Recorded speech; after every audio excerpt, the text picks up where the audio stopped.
Good morning. Good morning. Good morning. It's Tuesday.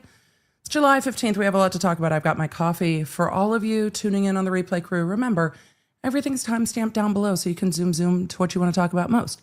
We have lots to talk about today, but I also have some things that aren't really on the docket today that I just need to talk about because I'm just like, meh.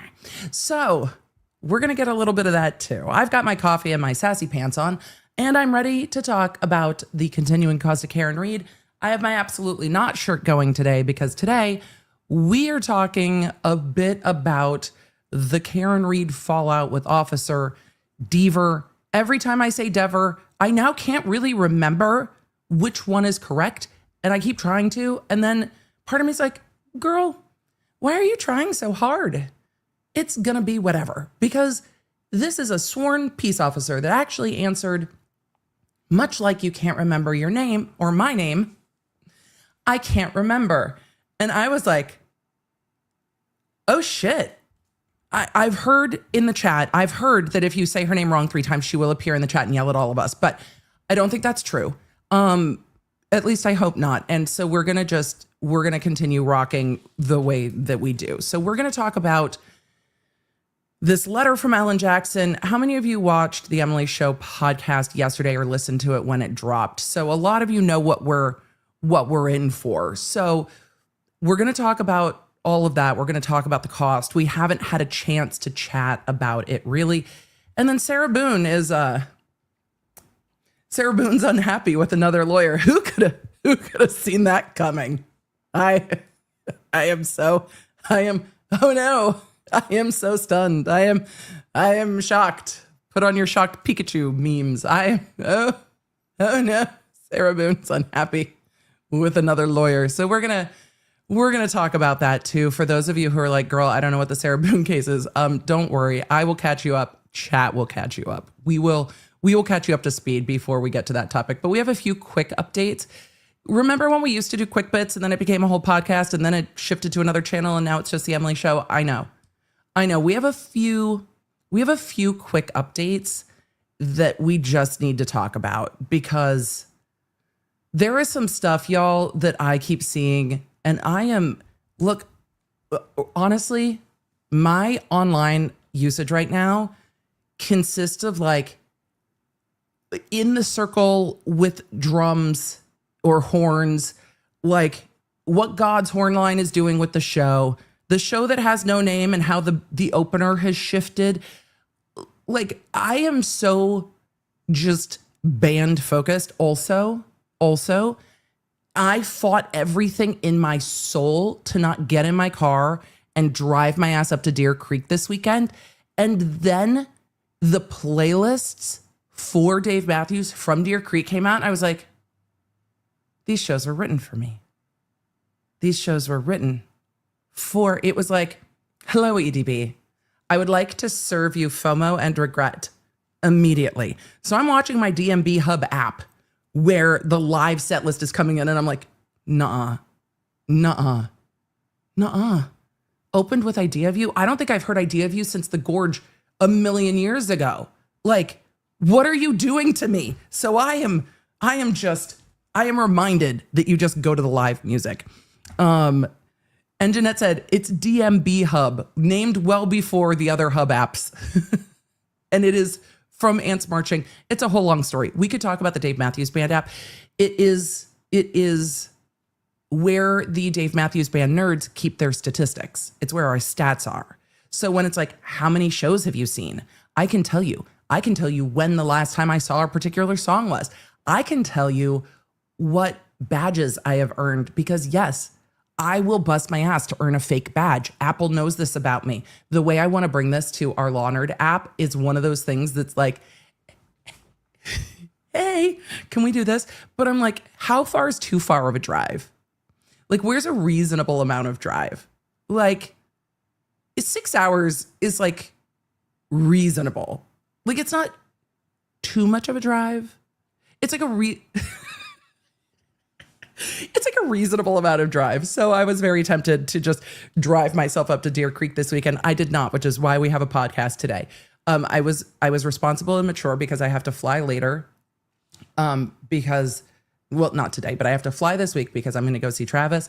And I was like, Emily, you can't do both without falling over. So I am trying to maintain so I can go, because I know I will run into the law nerds when I am at band this weekend, and we will do all the things. Oh no, I'm definitely not getting rid of the podcast.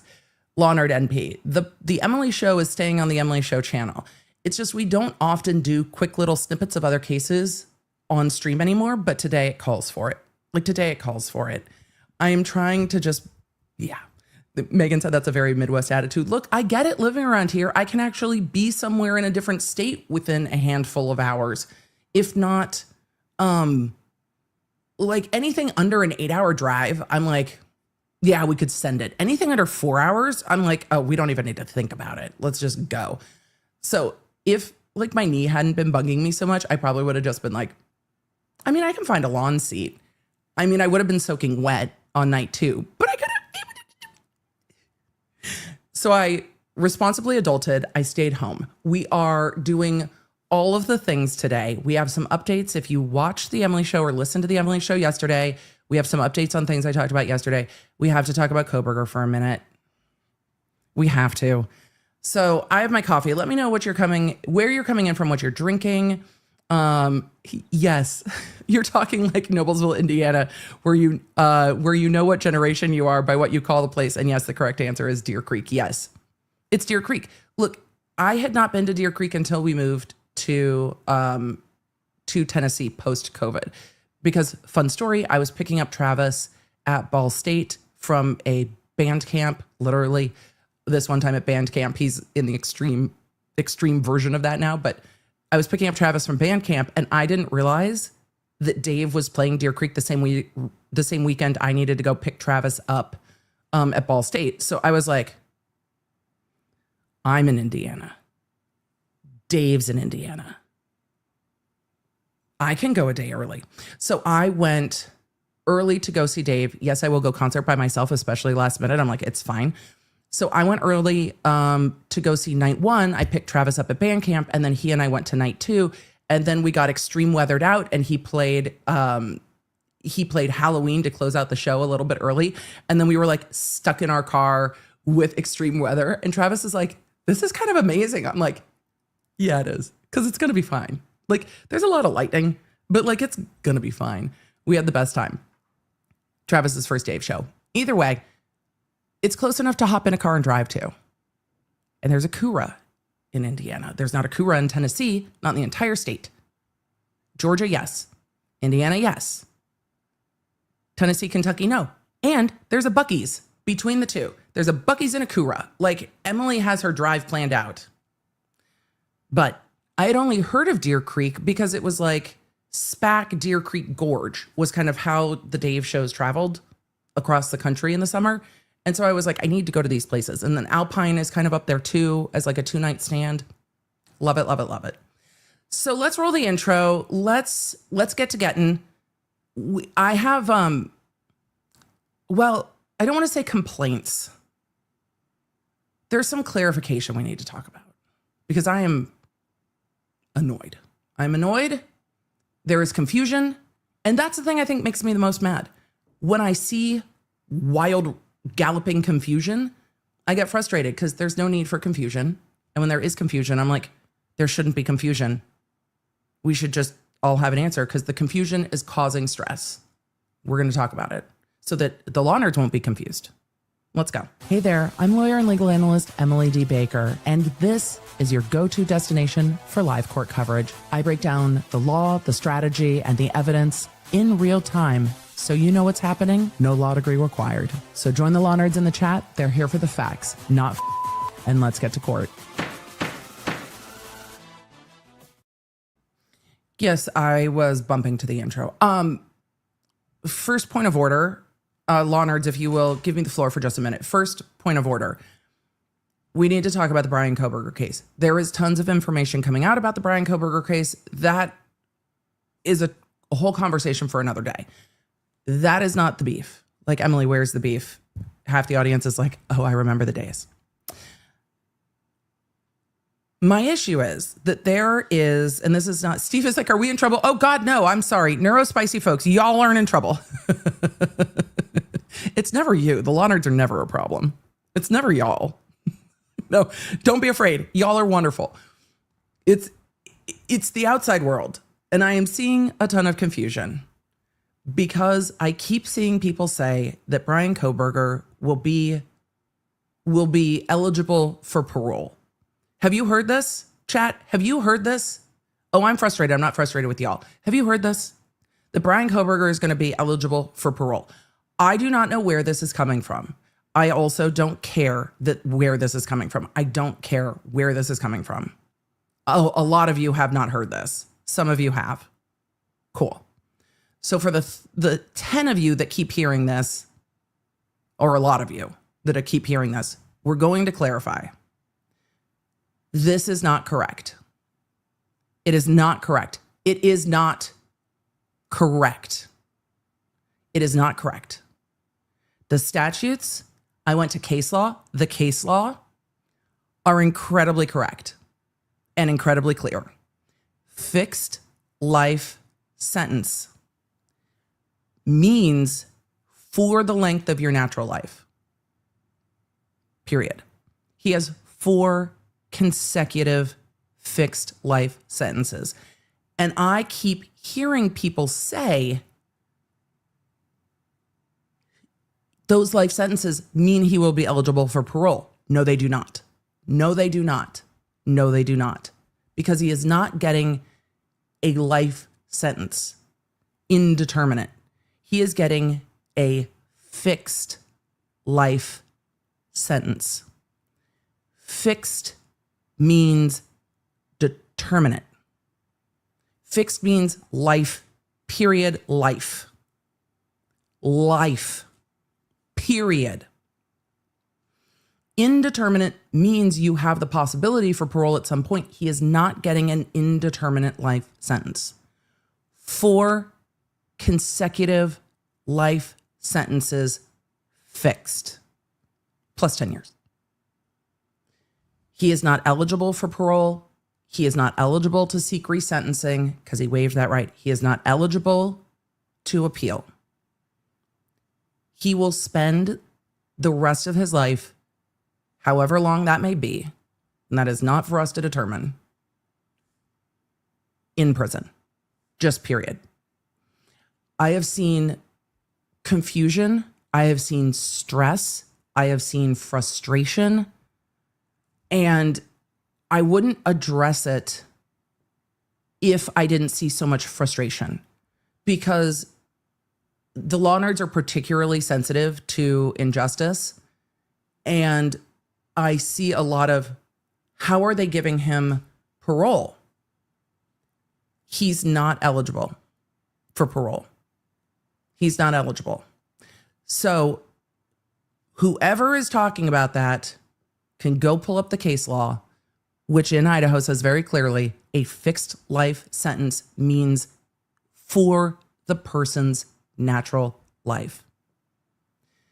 There is no possibility of parole for Bryan Kohberger. So he is going to be in prison. He cannot appeal. He cannot seek a reduction in sentence.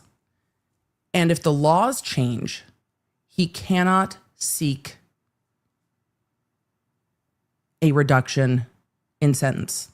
So then Boone says the laws do change. He is getting a fixed life sentence and waived the ability to shift it. So we did read the plea, so we know. And I see some that are saying he's eligible to have a commutation of sentence by the governor of the state of Idaho only. That's not going to happen. He's waived everything. He can't ask for leniency, and he can't ask for a commutation. He can't ask for it. He's waived the right to ask for it. Chris said, so even if the Innocence Project decided to take him on, they can't. Because if the Innocence Project or someone else took on the case, the appellate court would look at his plea and say, you waived your right to appeal. Do you remember the federal judge? The federal judge in the Murdaugh case, when Murdaugh tried to appeal, went, you waived your right for appeal. What are you doing? What are you doing? So I don't know where the confusion is, but fixed life is fixed. It's not indeterminate. It's not wishy-washy. Idaho has indeterminate sentencing, which means there's a span. Like, you can have a 20 fixed to life where you serve 20, and then after 20, you could get out. That's not what this sentence is. In California, you see it expressed as 15 to life, 20 to life, 25 to life, whatever. It's the time to life. That's not this case. And in some jurisdictions, life itself is indeterminate. That is not the case in Idaho. Idaho is like, no. Also, Idaho doesn't really have a presumption of parole. Idaho case law is pretty much like, yeah, too bad with that. And you serve all of that time. So Cool Mama C said, how long is considered your natural life? Until you die. Dead. Also, there is case law wandering through the different circuits about what happens if you have a heart attack and are resuscitated, and then are you not dead? Well, if you are not dead, then you are not dead. So if you were legally dead for 2 minutes, you are still not considered dead to reduce your sentence. Though it is wandering through the case law. So for all of you who ask, you are not silly for asking. There is case law wandering around on that. However, no matter how you want to parse it, I guess if you were resuscitated, then you could start your second life sentence, I suppose. I mean, if you wanted to really parse it down, you could. But in Idaho, like Patty Cake said, that's a wild consideration. Oh, it's law. We have to consider all the wild things because they have to become case law at some point. Because somewhere someone is going to say, no. He was legally dead for 37 seconds. So he has served his life sentence. But he still has 4. So no matter how anyone wants to parse it, it is life. Fixed. Fixed means no parole, no possibility of parole. So I had seen stress over that. I had seen some confusion over that. And I had seen a lot of, well, fuck no. Why should he get the opportunity to get out someday? And I don't disagree, but that's not true. He does not have the ability to get out someday.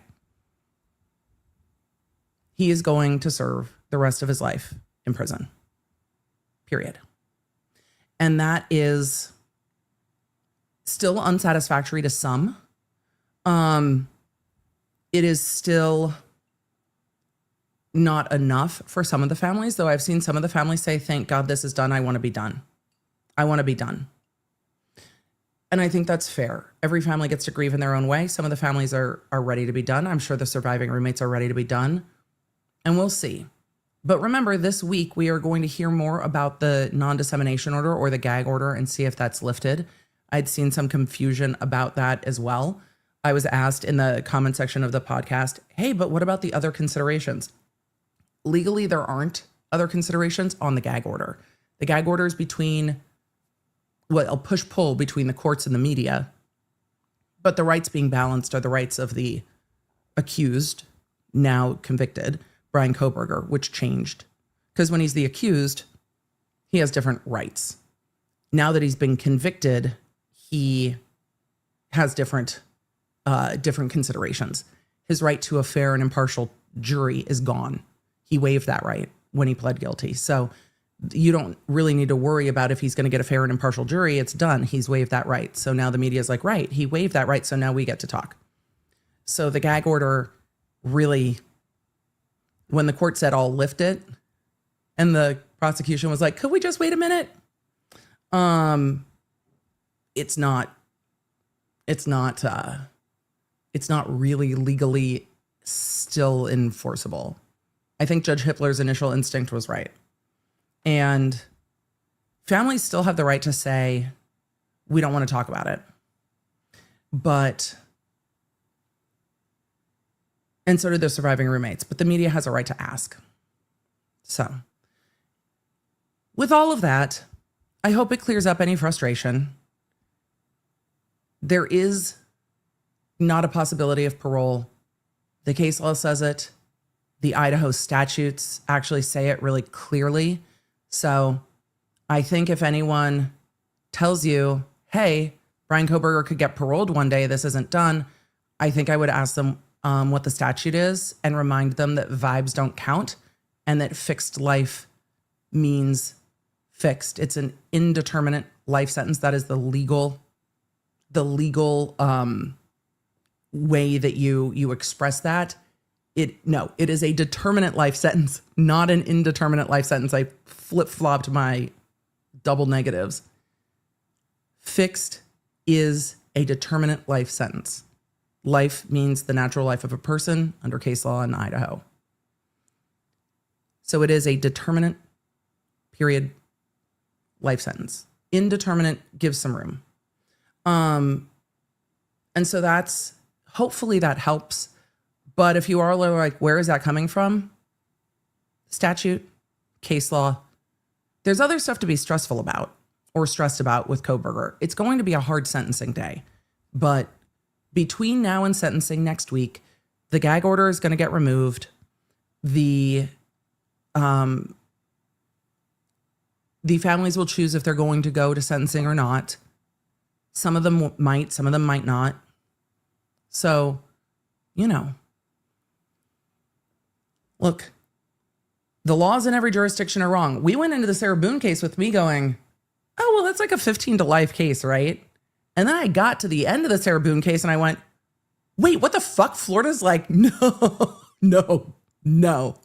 life is life, period, determinate, no parole. And I was like, oh my God, I was not prepared. We're going to talk about Sarah Boone in a minute. We need to talk briefly about updates in the Lively Baldoni case because I'm going to keep that mostly to the podcast. For those of you asking when is sentencing, next week on the 23rd. So I think that's Wednesday. Florida is just like no parole, life period. I was shocked that Sarah Boone didn't take the plea. If you guys are like, who is Sarah Boone? I'm going to tell you in a minute. We've got a quick update in the Baldoni Lively. Half the comments were like, ugh, this case. And half the comments were like, oh, I'm glad you're covering it because I just want to know what's happening in court without all the other. I know. We're going to keep it mostly to the podcast, but there's a real quick update. But before that, we have a sponsor today. This is a sponsor I love working with. This is a product I use and use a lot. So let us go. Thank you to our sponsor, Incogni.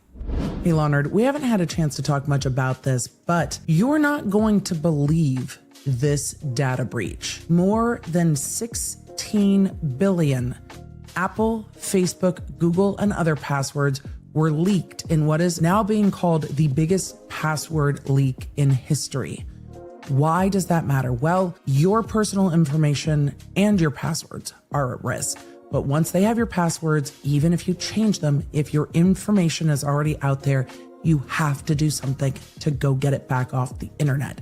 And today's sponsor, Incogni, is what I use to keep my personal information off of the internet. And Incogni is constantly going back through information to make sure it's not being put back out there. And they also offer a family plan so you can make sure that those connected to you also have their information protected. Incogni is offering 60% off of an annual plan. Yes, 60% off an annual plan. Just use code Emily D. Baker at incogni.com/Emily D. Baker to get that exclusive 60% off your annual Incogni plan. And of course, you can hit the link below or in the chat to sign up for Incogni. once you put your information in, you will start seeing the results of where they are finding your information, the takedown request, and it's really easy to see in your dashboard how much has been taken down on your behalf. Make a reminder for yourself. Now is the time to sign up for Incogni and go change all your passwords, because we'll be talking about this data breach more when all the lawsuits start rolling out. But for now, let's get back to today's stream. Yeah, massive data breach. So for those of you that are like, okay, but that sounds hard. I know, I just sign up for Incogni. We just do it and it's fantastic. Priya, this data breach happened at the very end of June. So it happened at the end of June. So if you have passwords in social, especially if they're reused, I would update all of them. So that is our sponsor today, Incogni. It is, again, a service that I use. I appreciate it. I have all kinds of monitoring on my stuff because other than just, data breaches from social media platforms and stuff, I have people intentionally trying to get into my stuff, which is always a delight of working on the internet. So we try to keep it close knit. So for those of you that watch The Emily Show on Monday, which is on The Emily Show YouTube channel on your favorite podcasting app, the podcasting app has The Emily Shows that drop on Monday. I record those in advance. Some days more advanced than others. I record those in advance. And in recording those in advance, sometimes there are updates in real time.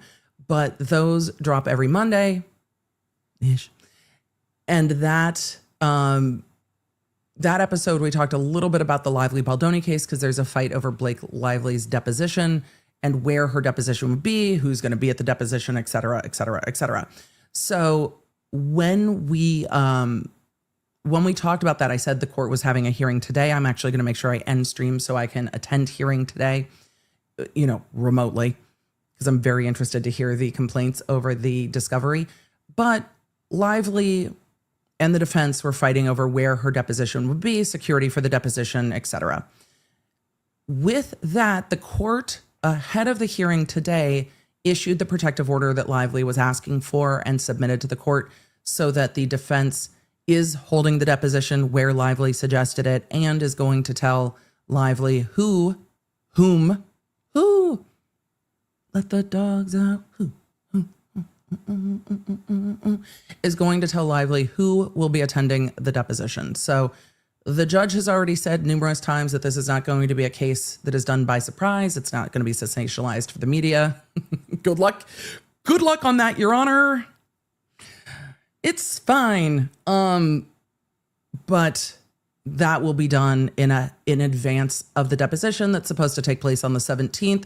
Would I be shocked if the lawyers got to court today and all started fussing with each other and were like, we need to push this back? I wouldn't be shocked. I wouldn't be shocked at all. But hopefully it will go forward. It seems the defense is ready to go forward with Blake Lively's deposition. But those things shouldn't be leaked onto the internet. Clips from her deposition shouldn't be on the internet. If you start seeing those things on the Clock app or the Bird app or the former Bird app or whatever, I would pause real quick and ask if those are AI generated, because I imagine there was so much confusion during the Diddy trial of people being like, no, but I saw this. I mean, fuck, there was confusion during the Depp Heard trial, and most of that was like really obviously memes of Jason Momoa testifying, but it's getting worse. And I saw a lot of confusion during the Diddy trial of, oh, well, I saw this person testifying.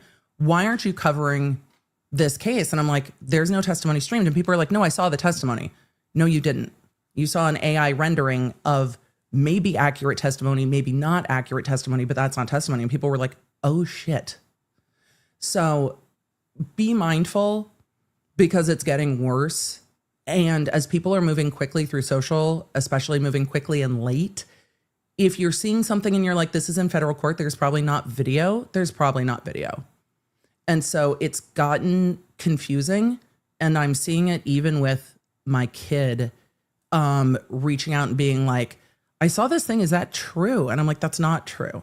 So even coming to a common understanding of like what is coming out of court and what's not is difficult. I appreciate with Law and Crime that when they did AI recreations of court. They did it from transcripts, and they made it really, really, really clear that that was a like dramatic recreation of court, and they disclosed it really clearly. And that's not new, right? We have seen that since, I don't know, every crime show ever that was like dramatic recreation. So it was clear that this is not like a video of the crime. This is like a recreation of somebody partly in shadow, like opening a door. I have no problem with disclosed recreations coming from transcripts, but I do take issue with something purporting to be video from court that is not, and it's getting harder to discern. So as we go forward with the Lively Baldoni case, as we go forward with deposition, we probably won't see that video surfacing in public. And so if you see anything like that, I would just question the authenticity. Question the authenticity is something we're going to have to do more and more. A lot of you are asking me about content creators getting subpoenaed. I haven't had a chance to look too much into it. I saw Molly McPherson talking about it. I adore her. She does basically what I do but for PR. She's a PR crisis manager. And so she will give from a PR standpoint, this. Love Molly. But I have seen that there are different ways that subpoenas are rolling out. First, people have the right to quash subpoenas. Second, subpoenaing content creators is going to be a massive backfire, like a massive fucking backfire. And they have the right to quash them because there probably isn't much of a basis for subpoenas to content creators, at least not until discovery's done further with the defendants.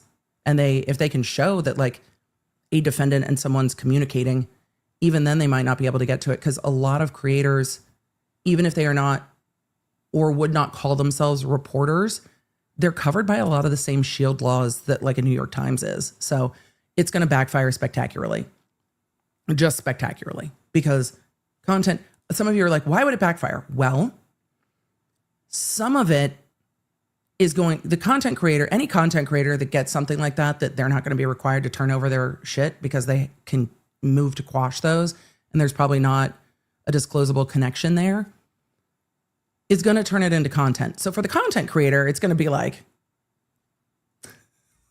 let's ride. And they're not subpoenaing a content creator, again, who may or may not have a source, is going to be like trying to subpoena the New York Times, who may or may not have a source. Depending on what state they live in, it's not going to go far. I mean, you guys remember, I got a cease and desist a million years ago. What is the first thing we did with it? Yeah, we fired up a live stream and read it together and giggled and went, nope, that's not happening. Nope, this is not happening. Nope, that's not happening. So the party seeking it's not going to get the information they're seeking. And the content creators are just going to have more attention drawn to the fact that they're covering a thing. And they're not going to get any information from it. Like it doesn't make a whole lot of sense. Also, like anyone just being like, content creators are on payroll for this or payroll for that or whatever. It's just like, they're not. Also, legacy media, often not on payroll, they have access relationships. They have advertiser relationships, but they're not like getting paid to say a thing. Now they might say a thing and then get more clicks, more views, more advertising, and then get paid. But it's incredibly rare that people are getting paid to say something. They might benefit from saying it. It's just it's a wild thing. I don't think it's going to go well. Also, it's going to be a W for any of the content creators because they're just going to turn it into content. So I said this from the beginning of the Lively Baldoni case. Both sides have gotten incredibly hyperbolic at this point, but it is clear that Baldoni's attorneys, the Baldoni Wayfarer parties and their attorneys, understand the media and social media landscape much better. They have a much savvier understanding of how to navigate within the world of social media, online, and content creators. Lively's attorneys do not. Lively's attorneys do not know what social media is going to do. It seems that they can't foresee that how this is going to go badly. And it seems that Lively's attorneys have tried to make a shift. Like their initial filings were very standard kind of white shoe filings, like very like, we're fancy New York lawyers, like very proper filings. And then they tried to take the tactics of Bryan Friedman, who's very much like, I know how to write things that people are going to talk about. And I'm writing something that people are going to talk about and that everybody can read and understand. Bryan Friedman wrote filings that you don't have to be a lawyer to understand his filings. He laid it all out in too much detail, in my opinion, but not for him and not for his client. Like he had a goal, and the goal was that everyone can read it. You don't have to be a lawyer. You don't have to read between the lines. You don't have to do any of that. You can pick up that complaint and understand what they are telling you is their perspective. And he knew how that would be picked up and covered. Lively's attorneys are playing catch up in the online space, and they aren't as savvy in the online space. They might be incredibly smart lawyers. I don't doubt that they are.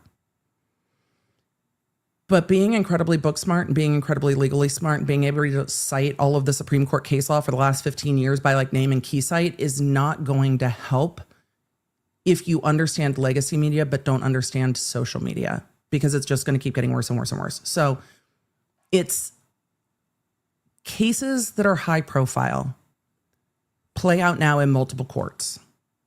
And there is the very real possibility that you can win in the court of public opinion and lose in the court of law, or vice versa.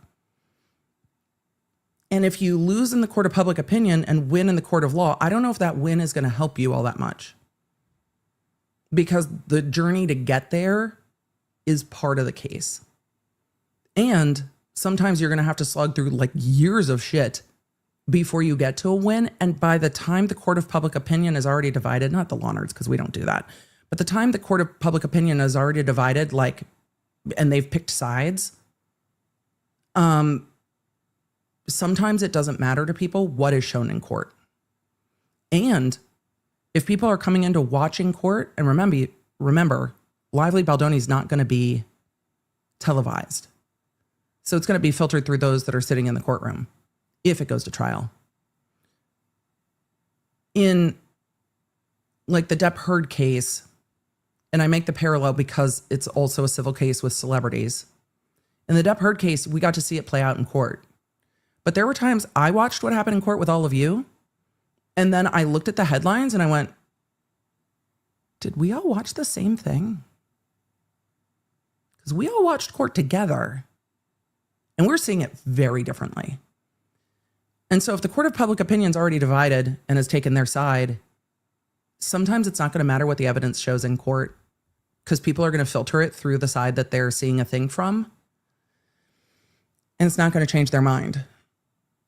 Court process changes people's mind if they still have an open mind.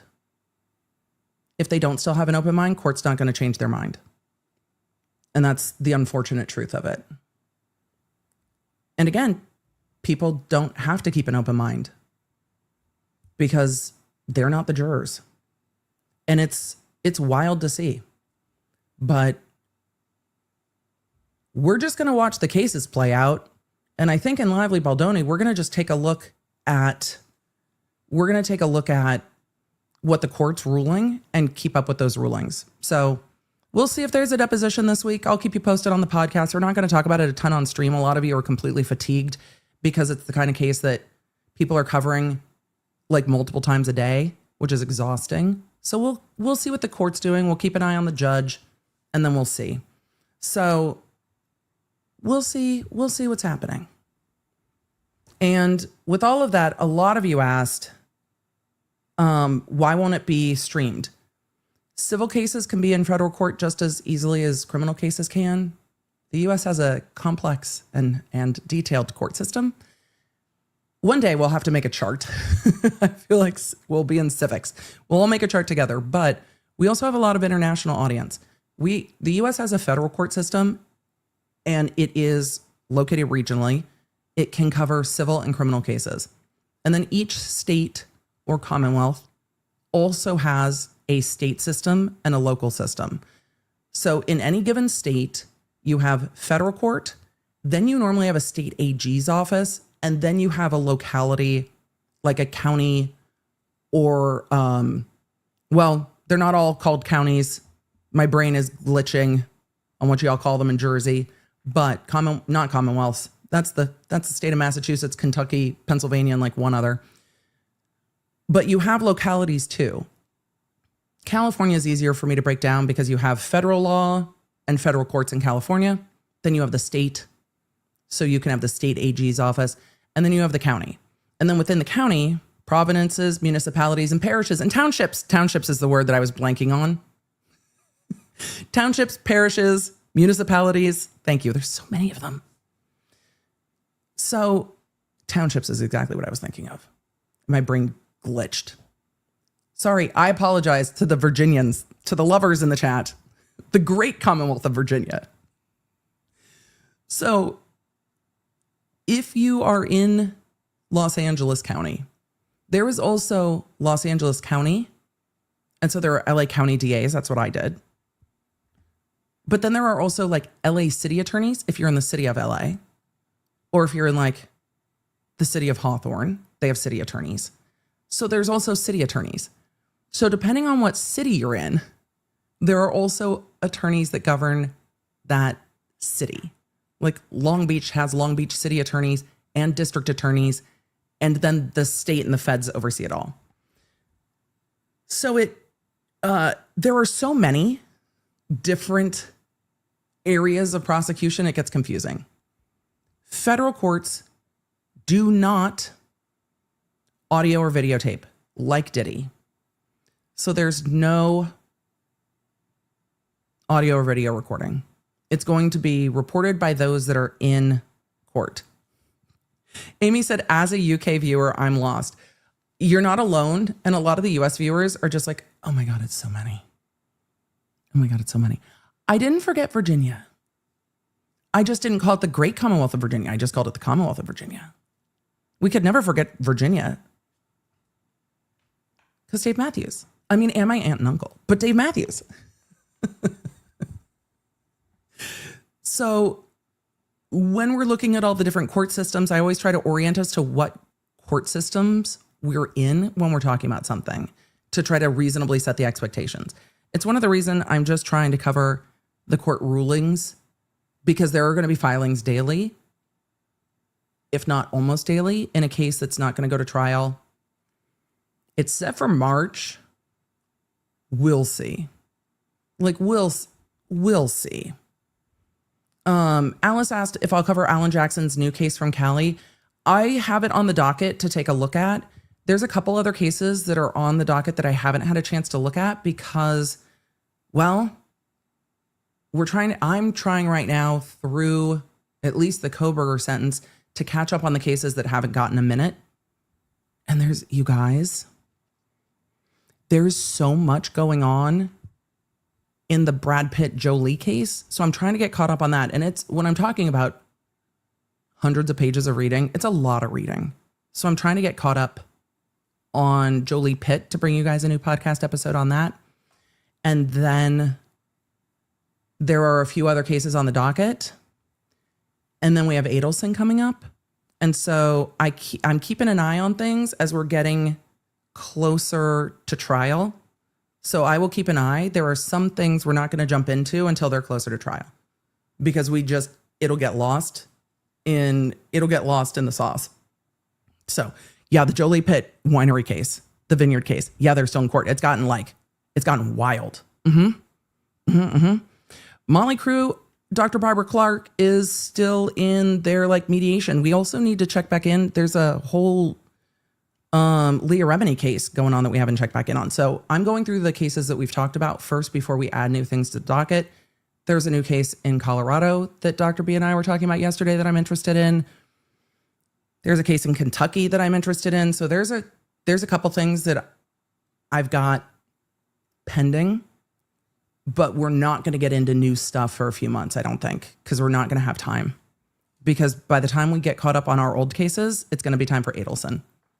100%. Yeah, the winery case is gotten busy. Just gotten busy. So we'll get into the other stuff. So, yeah. The dentist case. It's on the docket. It's on the docket. So I've got stuff on the docket. And Denise Richards is next week, Tracy. Denise Richards is on there. Don't worry. So let's get dangerous. No, let's get into the Karen Reed stuff first, and then we'll get to the Sarah Boone stuff. For those of you that aren't familiar with Sarah Boone, this is a post-sentencing case. Post-sentencing in Florida. Sarah Boone has been through like 175 different lawyers.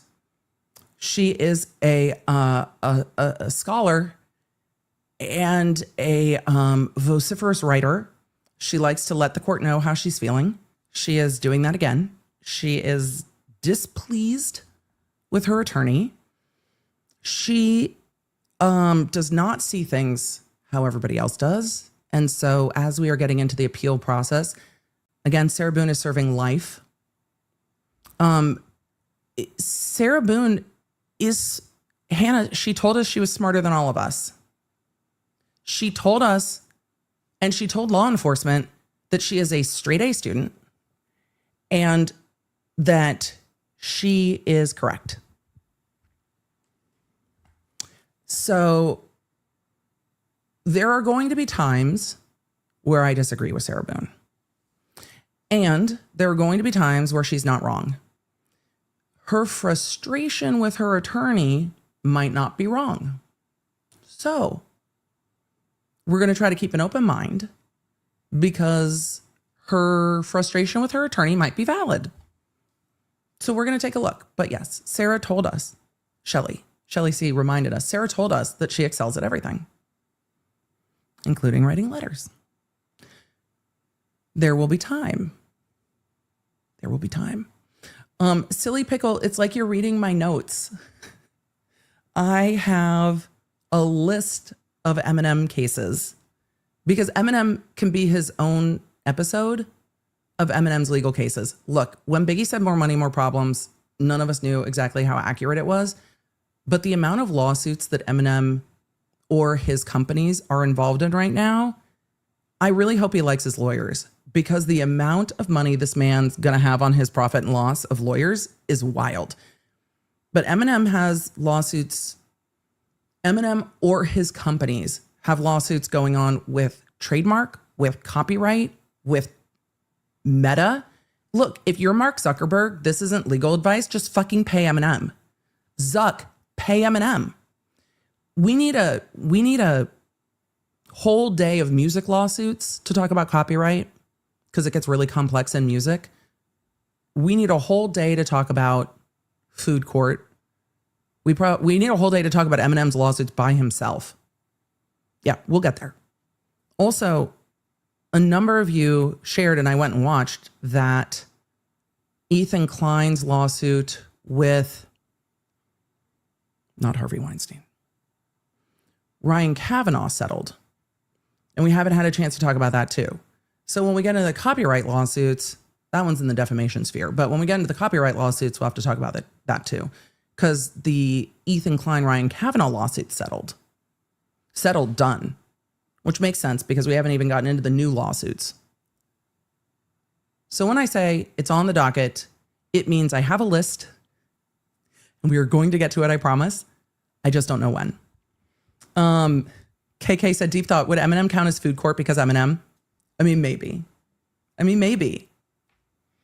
Eminem's on the list of artists I haven't seen live that I would love to see live. So, with all of that, we need to talk to, did Bieber settle too? I'll take a look. We need to get to all of the Karen Reed of it all. And we will then get to Sarah Boone. So for those of you that are like, I don't know about Sarah Boone, wait, just wait. M's probably got diss tracks lined up for each lawsuit. I wish I could, but yes, the other M. It's funny to me because sometimes when I will go to search something, I will populate when I'm going to look for Eminem stuff. And I'm like, no, I'm not searching for Emily D. Baker. Stop it. Denise Doobie-Doo said, Emily, you need a celebrity law channel. It's this one. Then we got sidetracked by all the criminal cases, but it's this one. We talk about celebrity lawsuits here. So, are you ready? I'm Slim Shady as I'm the real Shady. No, Emily, no, that's not what we're doing. But I'm starting to hear 8 Mile in my head. I'm just like, no, no, don't try to spit bars. You're going to end up choking yourself. I need us to fly to Massachusetts. And then we're going to Florida. Quick trip to Logan. Then we're going to Florida. All right? Quick. Let's talk about Karen Read.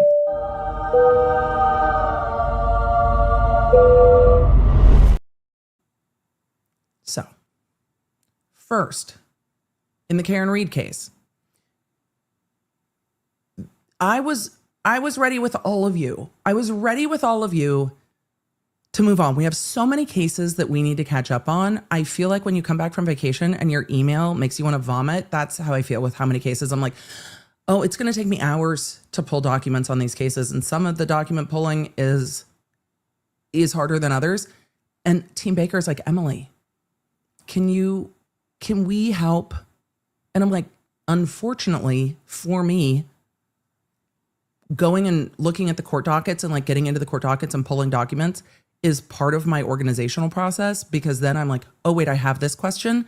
Like, things don't get prepped right if I don't do the first step, if that makes sense. It's like, if you're going to crochet something, you kind of need to pick your own tools, your own yarn. You can't like do the project properly if you don't like pick the things. It's the same for me. I just have a hard time prepping if I don't get in and look at the documents, because I might see a document that's random to me that will spark a train of curiosity, and then we end up covering it. So unfortunately, this is part of the legwork I have to do. Everything else, Team Baker's like, can we help? I'm like, yes, this one is harder. Karen H, yes, we can 100% have lunch at Legal Seafood while we're at Logan. It's delicious. For those non-seafood folks in the chat, French fries, they'll be amazing. We can. So, as we're getting to the end of the Karen Read case, we have seen that Karen Read has signed, and I've seen like 17 articles on this, and they're all the same one, which is also wild to me. Like, somebody wrote it for one of the media conglomerates, and then everyone published it. And I was like, okay. I am seeing rumblings that Karen Read has signed a book deal. I have no beef with that. I am seeing quite a lot of articles that Karen Read and Alan Jackson together signed a movie deal. This doesn't surprise me. I'm sure we will see much more about Karen Read. And if anyone's going to profit off of Karen Read's story after her acquittal, it should be Karen Read. Also, before any of you ask, A, Slayer statutes don't count here. She was acquitted of all of the serious crimes that would trigger such a statute. And B, Massachusetts does not have a Slayer statute or a Son of Sam law or any law like that. Also, Karen Read still has civil lawsuits ongoing. Civil lawsuits are challenging in that A, they are still expensive, and B, they take quite a while. So Karen Read's not done, and won't be done.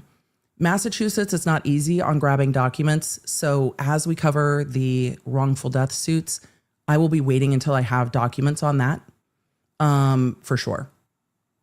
So we're going to see more interviews, more media on this. I'm fascinated. We'll see if we ever find out. I'm fascinated about whether this was part of the fee agreement with any of the attorneys. Because a lot of the attorneys for the second trial didn't take attorney's fees, but none of them said they were working pro bono, which means they could have an agreement to take fees later I'm curious. Also, I don't think the defense team shouldn't get paid. I don't. I don't have a problem with the defense team getting paid. I'm just nosy as fuck and I want to know. Like, what are we doing? Some of you said Alessi said he was pro bono. I'll go look. He might have been. Alessi might have been pro bono through his firm. Because Alessi works at a fairly large firm that seems to have a really big pro bono program. And a large firm can generally sustain that, where Yannetti's firm, this is not shade to Yannetti, Yannetti's firm is a smaller firm. It tends to be a little bit harder. The more lawyers you have doing the work, the more you can have a pro bono. And I think that's fair. I'm raising my desk a little bit.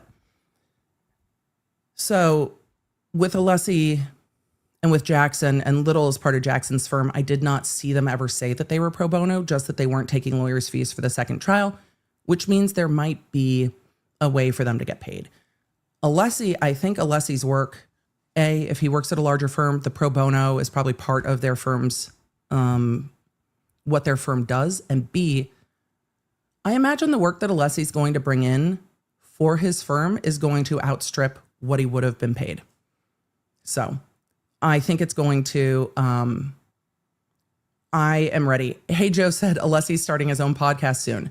Well, if Alessi ever wants to talk, we have been the number 3 podcast on all of YouTube in the world. So I am here because A, I think more people need to hear from Alessi. B, I think Alessi is a great example of like reasonable minds can differ. Also, he doesn't lean into all of the hyperbolic anger. He does a very good job at ratcheting it up. Also, there is a big difference between large firm work, small firm work, medium, all the rest of it. So for attorneys that did not get paid for the second case, they might still have other fee agreements. We will never know. But when Jackson was part of the development deal for Reed's movie, I wasn't surprised by that. So what is still going on in the Karen Reed case? The wrongful death lawsuit, I went over that. We'll link it below.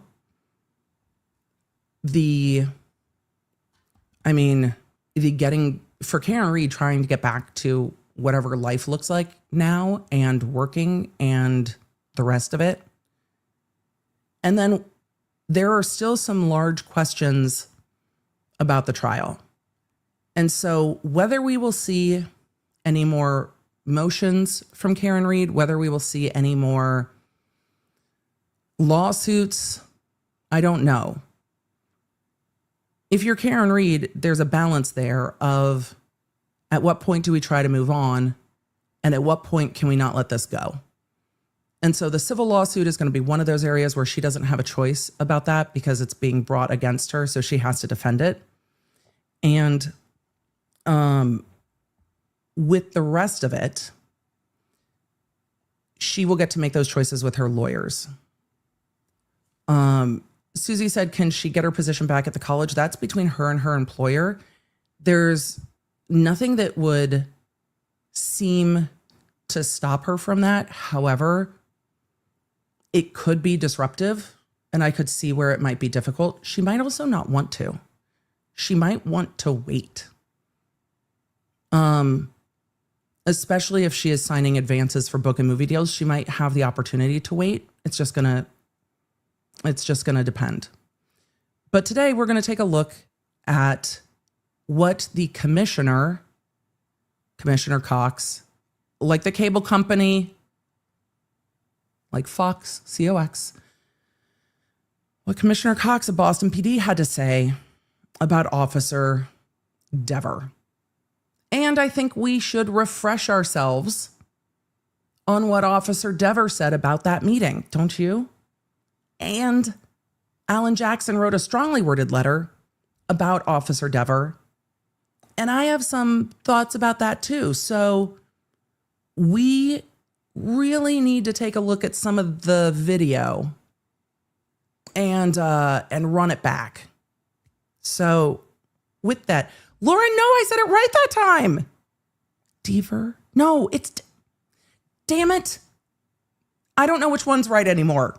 I'm going with, I use them synonymously. Janae said, when will the sidebar transcripts be released? They're still impounded, which is kind of a funny way to say sealed, but they're still impounded. I think we should take a look at what Dever said first. I think we should take a look at what she said first. Then take a look at what Cox said. Then take a look at the letter. Does that roll? Does that work with you? That works for me. It's been a minute since we've revisited this this testimony. I still think I'm not over this testimony because I still don't get it. Like, I'm still stunned that we're here in this testimony. Also, for those of you that missed it, Emily, how long did you sleep last night? Not long enough. And I'm mad at myself because it's a sleep event in Pokemon Go Sleep. And so Pokemon Go Sleep was like, I'm disappointed in you. I'm not mad, just disappointed. And I was annoyed because I wanted to remake something. We are so close to being done with our own streaming software that now I'm getting like antsy about it because I'm really excited. And I can't wait. But I also was like, well, you know, when we do our live court, we normally have our little like live court bumper. But that gets confusing because we're not really in live court. So I'm trying a new one because we're on court replay. So last night I decided, ADHD, I decided that this had to get done last night. Team Baker doesn't even know this. Miguelina's like, Emily, what did you do? I wanted to give it a try. It was bugging me. Sometimes you just can't go to sleep until you're done because I'm like, I'm bothered. I've never been bothered by like live court when it's replay court.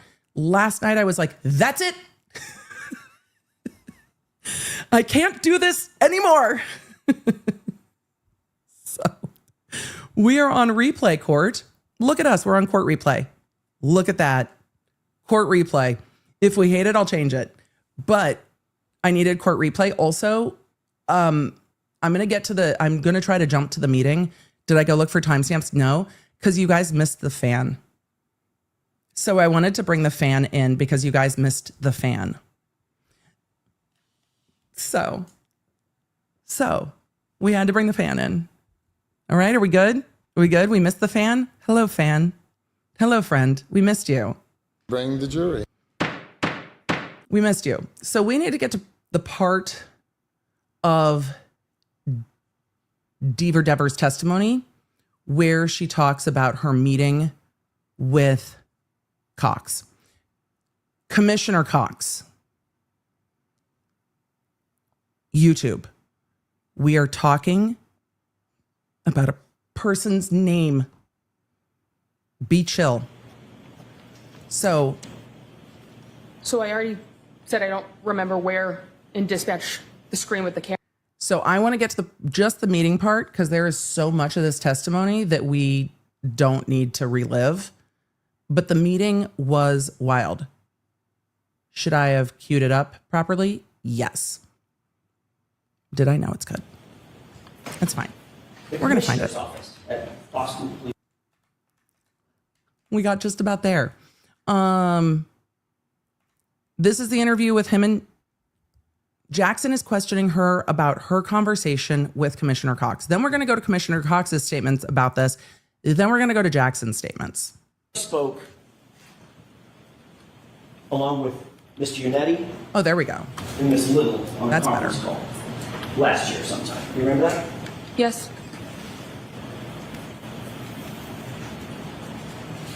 Between the time that you were interviewed on August 9th, 2023, and when we spoke sometime in maybe it was April or so of last year, does that sound about right?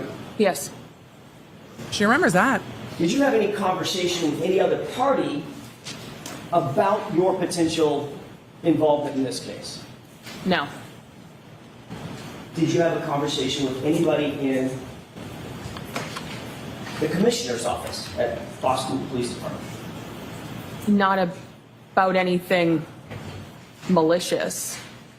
I didn't use the word malicious. Why do you say malicious? I had a conversation. Why would you say that? Did you have a conversation? Yes or no? It's not malicious. When people read intent into the question, it tells on them. Don't read intent into the question. Also, the defense is going to try to get you to read intent into the question because it makes the witness look bad, not the defense. Nothing malicious. Tell me about your conversation with Commissioner Cox. But it was my department saying, regardless of what I need to say on the stand, they support me. You were asked to go to the commissioner's office, correct? Yes. How long had you been on the Boston Police Department at the time that you were invited to go up to the Commissioner Michael Cox's office?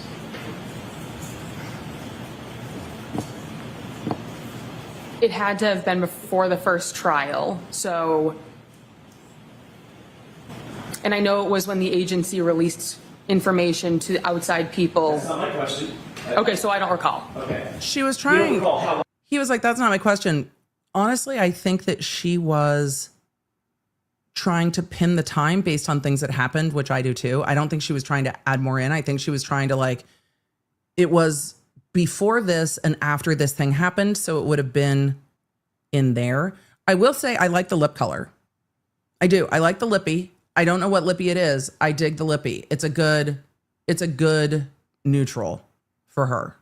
So all of that said, it's a good neutral.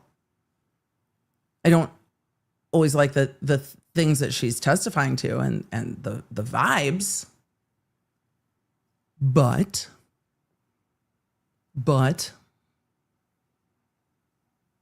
I like the lip color. How long you had been on the force, generally, at the time that you were called up to the commissioner's And she's like office? On the new-ish. Boston Police Department. No. Was it 5 years, 2 years, 2 months? Give me a ballpark. So I've been on the department for 2 years and 2 months. I would say somewhere in the range of a year. Okay. Did you find it unusual would you call yourself a rookie back then? Yes. Did you find it unusual that a rookie police officer would be called up to the commissioner's office personally Like the boss. to discuss a matter?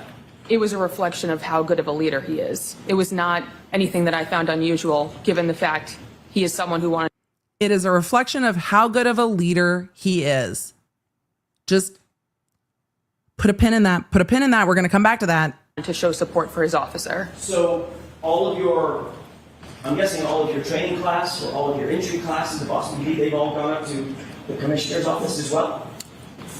I don't know anyone else who's been in this particular circumstance. Do you know anybody else who's been called up to the commissioner's office at your level at the Boston Police Department? Objection. Sustained. Do you know of any of your colleagues with your level of experience that have been called up to the commissioner's office for a specific instance? Objection. That's sustained. Now, Asked and answered. when you went up to the commissioner's office, did you respond to his indication that he wanted to see you open his office? Yeah. Yes. It wasn't a direct line of contact from him. Okay. Did you respond? Did you ultimately go? That's what I mean by respond. Did you go to his office? He's my boss, so yes. Okay. Ma'am, And who else was in that office? just say yes. Me and him. The two of us. General counsel for the Boston Police Department? No, it's just me and him. The conversation that we had last year, did you say that general legal counsel for the Boston Police Department was also there? Objection. Not during Sustained. that conversation. Objection. Next question. The Was there another objection sustained. She kept talking. And Brennan's like, objection. And then she was like, oh, stop talking. I stopped talking now. The objection was sustained. Now I stopped talking. time that you went to the commissioner's office where general legal counsel was there? No. Have you ever met general legal counsel for the Boston Police Department? Yes. Was it in the commissioner's office? No. When was it? During my conversation with the agents. Did you notice how fast her answering is in this segment? She knows exactly when and remembers very clearly when, and is answering, I think, truthfully, when she met with whoever legal counsel is for the Boston PD, which is probably part of what their union does or connects as well. So when she went to talk to the FBI, yes. The FBI. She had legal counsel with her at some point. But the answers are so quick. No. And very confident and forceful. No. Like, she knows that general legal counsel was with her when she interviewed with the FBI. She doesn't think Jackson has the timing right or knows. So she's just like, no, yes, no, this, that. And Patty in the chat, I agree. In the movie, Anne Hathaway plays her 100%. Like 100%. So the answering is very different. You took a lawyer with you to talk to this other law enforcement agency? I'm going to see you at sidebar on this. And again, you're allowed to have legal counsel with you. Is it unusual?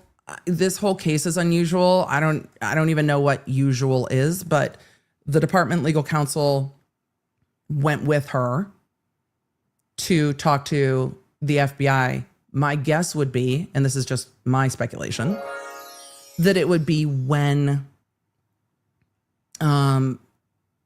she talked to them again and said, oh, that's not my memory. Not the first time, when the memory was false. Commissioner's office. And I want to clear this up. Was general legal counsel in that office or not when you had a meeting with the commissioner, Michael Cox? No, it was just me and the commissioner. At some point, did the commissioner say to you that Boston Police Department, insofar as your connection to this case is concerned, Boston Police Department fully supports you? Yes. Did he also say, do the right thing?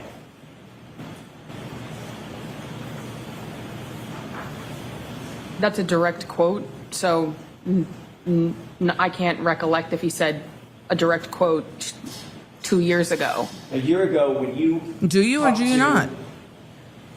Us, the defense, did you tell the defense that when you were called up to the commissioner's office, he told you two things?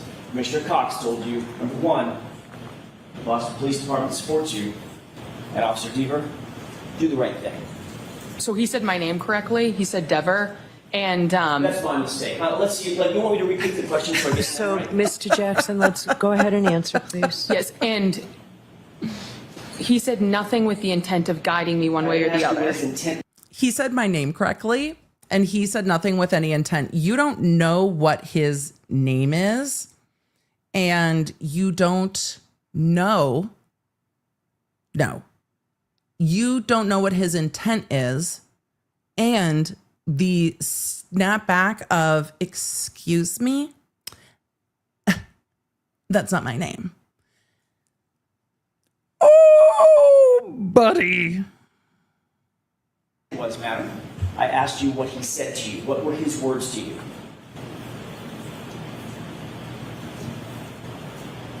That he supports me. And Just wanted me to tell the truth up here.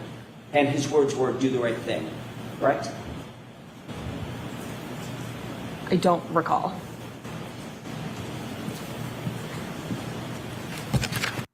All right. Her testimony on this part was, he supports me, the commissioner of Boston PD. He supports me. He just wants me to tell the truth up here. She insinuated that she was called to the commissioner's office because of this case, because of her testimony in this case, because of things that were stated, because of things that were released to the public, because she said it would have been before the first trial, after things were made public. So it was in there somewhere that she would have gone to the commissioner's office. Let's see what we think about the commissioner statement. Because I want to know if we're all reading this the same way. So this is not a live court replay, but do we get to just call it a live court replay? I don't know. Do we just leave it up? Now I'm like, what do we do? It's not court and it's an interview. I just say we leave it. I'll just roll with it. I'm happy with it. Emily, you spent time making it. We'll just leave it. The audio on this is not good. But I also wanted to juxtapose what we just heard from Officer Dever. No. Dever. No. Dever. And Commissioner Cox. This is her bossy boss, the top boss, the head boss, the top brass of Boston PD. The bossiest boss to ever boss. You know, Diva's actually not fair. Because Beyonce told me that a diva is the female version of a hustler. But I think that's, I don't think I want to use it as a pejorative, because generally the divas I like, I'm just like, no, slay diva. I don't think she gets, I don't think petulance gets the diva title, because I tend to reserve that for people who I'm just like, yes, queen. And I don't have personally yes, queen energy for Officer Dever. I just don't. It's giving bravo, bravo, fucking bravo. So let us take a listen to Commissioner Cox. This is the most uncomfortable like cell phone angle ever. I hate the uncomfortable close-up. It makes me uncomfortable. So let's continue. Your name came up during the recent Karen Reed trial. You got a visit from Officer Kelly Dever. The defense implied that you influenced her testimony. Immediate statement, I have nothing to do with that. Immediate statement, I have nothing to do with that. We're going to probably go through this more than once. It's about 2 minutes long. The immediate statement is, yeah, I have nothing to do with that. The victim is from your department.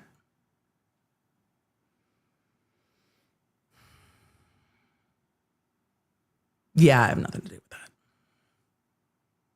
that. Do you want to respond to that? I have nothing to do with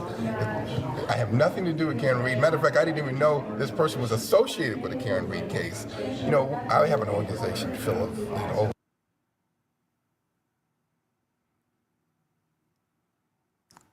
I didn't even know this person was associated with the Karen Reed case.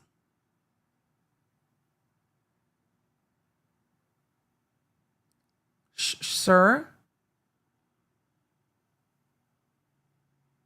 it seems that you called,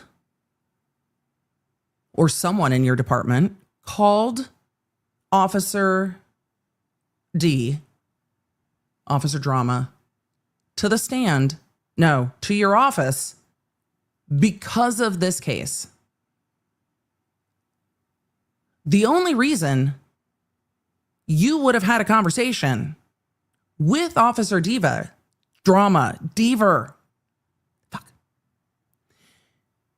is because, and pronounced her name correctly, unlike Alan Jackson, and pronounced her name correctly, was because of this case. And yes, chat, you are correct. Not only was the victim Boston PD, the crime scene was the front lawn of a Boston PD officer. I have nothing to do with Karen Reed. You don't? You didn't investigate it, but your department is enmeshed in it, and your department should want justice for John O'Keefe. And if the homeowners had nothing to do with it, you should also want support for them. Nah, I have nothing to do with Karen Reed. Nothing. I've got nothing to do. I've got nothing to do. I've got nothing to do with Karen Reed.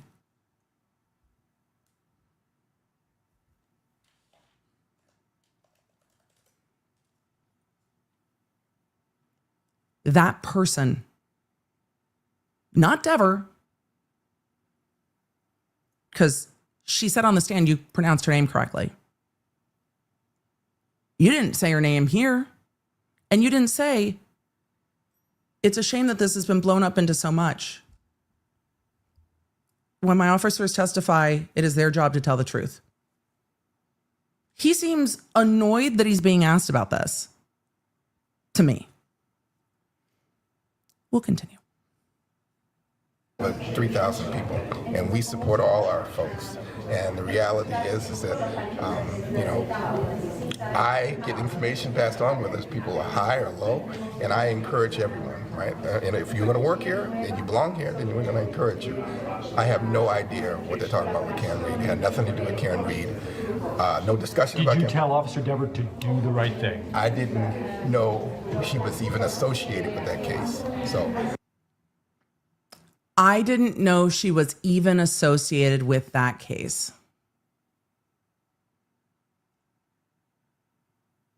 Then why was she in your office? Because then there's no reason to talk to her. I don't know. I was struck. Like, what do I have to do with the Karen Reed race? I never have said those words together. And so the fact is, it's much to do about nothing. We have employees here that we have to develop and encourage and do things, and I do that for tons of our employees. Do you feel that you were inappropriately drawn into this as some sort of boogeyman? That case is over, and we've got a lot of other stuff to talk about. I have nothing to do with Karen Reed. I was in the That case is over. I have nothing to do with Karen Reed. state of Michigan. So, And then he says, I was in the state of Michigan. We're going to go back to the beginning.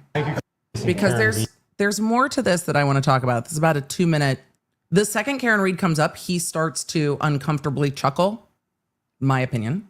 He's like, I have nothing to do with that. I have nothing to do with that. How do you not know that this is going to come up? Some of you are saying he was previously employed in Michigan. He might have been employed in Michigan when this happened in 2022, but are you saying you've never met Officer Dever? What year did you become? Join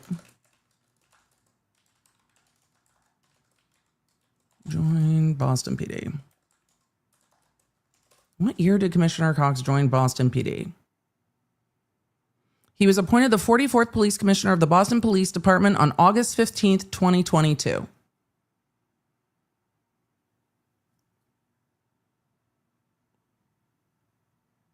He joined the Boston Police Department in 1989, according to the interwebs. He's a 30-year veteran of the Boston Police Department.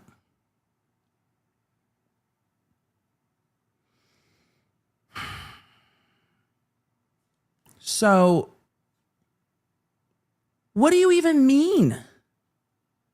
Like, you were on vacation?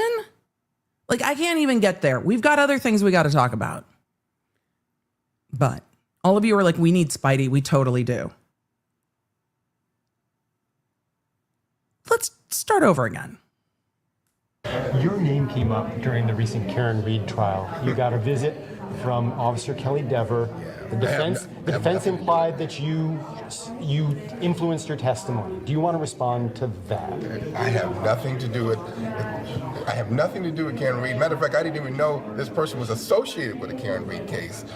I didn't even know this person was associated with the Karen Reed case. Then there's no reason that she should be in your office. She was in your office because of the Karen Reed case. Sir, what?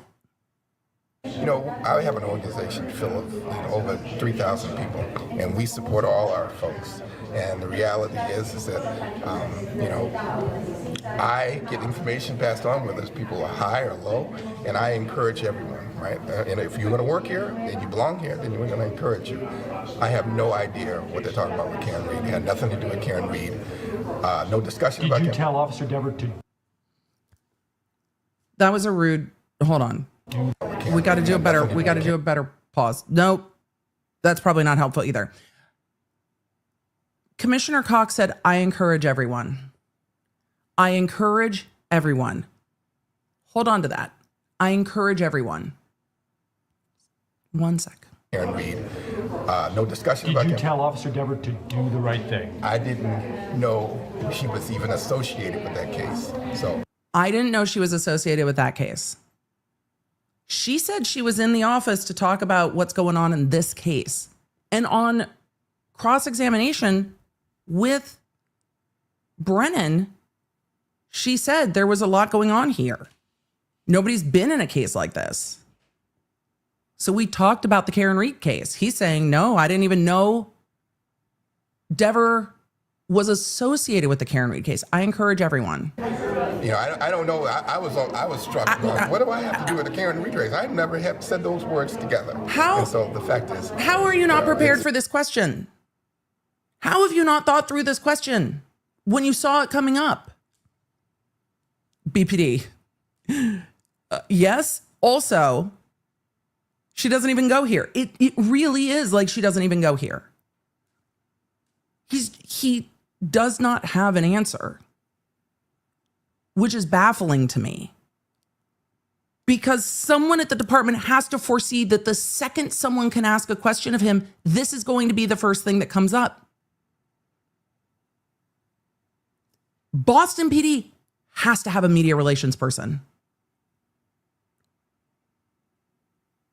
Sir, we need to have a conversation about the Karen Reed case and how you're going to answer it, because you're going to get asked. Or do we just want to put out a statement saying we support all of our officers? We deny any insinuation that we interjected ourselves into this case. Something. It wasn't me isn't going to help. it's much to do about nothing. We have employees here that we have to develop and encourage and do things, and I do that for tons of our employees. Do you feel that you were inappropriately drawn into this as some sort of boogeyman? That case is over, and you know, we've got a lot of other stuff to talk about. I have nothing to do with Karen Reed. I was in the state of Michigan. So. Thank you. I have nothing to do with Karen Reed. I was in the state of Michigan. All right, well, it's interesting to me that he and Dever both use the word encourage quite a lot. I do not believe that he did not see, or at least was told about Dever's testimony. I have more questions than when Dever testified now that he's saying, I didn't even know that person was associated with the Karen Reed case. What? That doesn't even make any sense. That doesn't even make any sense. And none of the media followed up with, so you never met with her? Because he didn't say he never met with her. The question that was asked was, the defense insinuated you influenced her testimony. And he said, I didn't even know she had anything to do with the Karen Reed case. So there's a lot of non-answers. No one asked point blank, did you meet with her? He kept saying, we encourage a lot of our officers. We encourage a lot of our officers. There is so much more there because it's not a comfortable, easy answer. It's like, why are you even asking me about this? Well, because Officer Dever's testimony was fucking wild. That's why. And she said she met with you. And she said that you were encouraging her. And you said, I encourage a lot of my officers. I didn't even know she was connected to the Karen Reed case. I do not find that to make any sense at all. Because there's no reason for her to be in your office and have a conversation if she's not connected to testifying in a high-profile case and changing her testimony from what she told the FBI. There's no reason for her to be in your office. There is a reason for her to be in your office if she is going to get on the stand in front of everyone in your state and say, yeah, what I told the FBI wasn't true. I retracted my statement. And it's been proven to me that what I said I saw couldn't be true. I created a false memory. Ma'am, how can you ever testify in a case ever again? And she didn't bring up on the stand that she met with the commissioner. The defense asked those questions point blank. So somewhere, the meeting with the commissioner came up, either in a statement to the FBI or in other information the defense had, because they asked her about it. She didn't bring it up. So it's memorialized in some way that the defense knew to ask a question about it.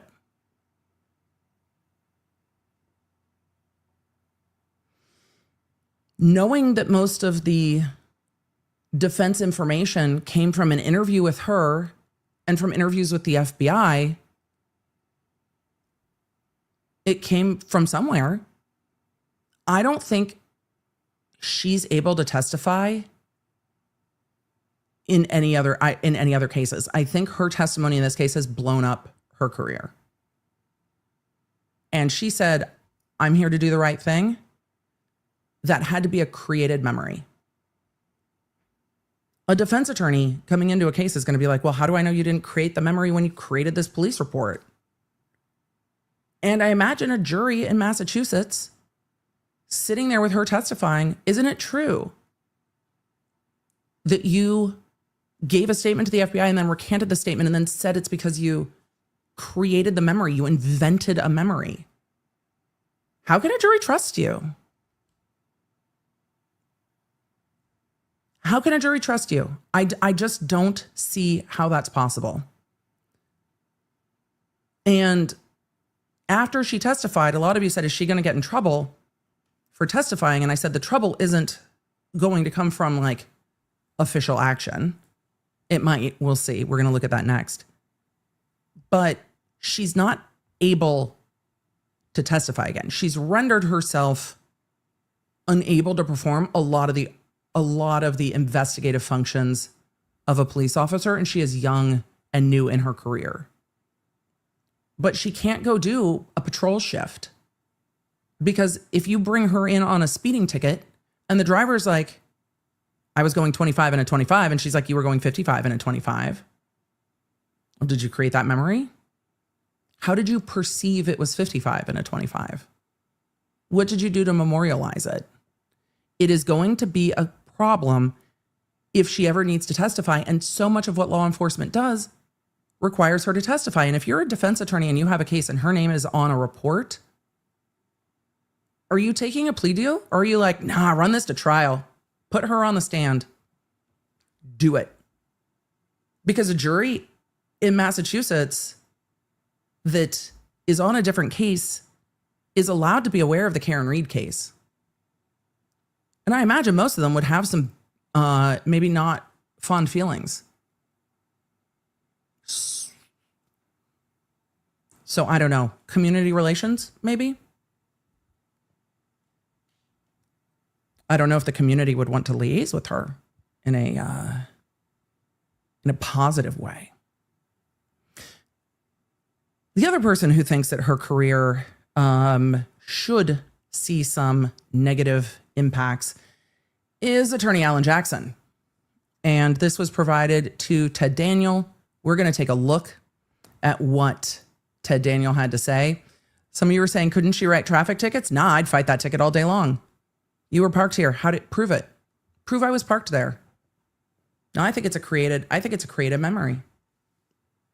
No, I would fight that all day long. Googling her name. Griffin T said the press secretary wanted to shut that down fast. They should have been prepared and they should have made a statement before this. You can see this coming from, everyone knows this is the next question. How do you not foresee that this is the next question for Commissioner Cox? And until that question gets answered, of course, the media, no matter what else Commissioner Cox wants to talk about, the media wants to talk about this till there's answers. And his statement is so disastrous for him, it provides no confidence for me and no answers. Someone should have sat down in his office and said, you are going to get questions about this. This is what her testimony was. This is what our records reflect with your meeting. This is what you're going to be asked about. Let's come up with a statement. And let's focus that statement on John O'Keefe. Look, Boston PD wasn't involved in the investigation of the Karen Reed case, but the Boston PD family was impacted by this case because of the loss of one of our officers, John O'Keefe.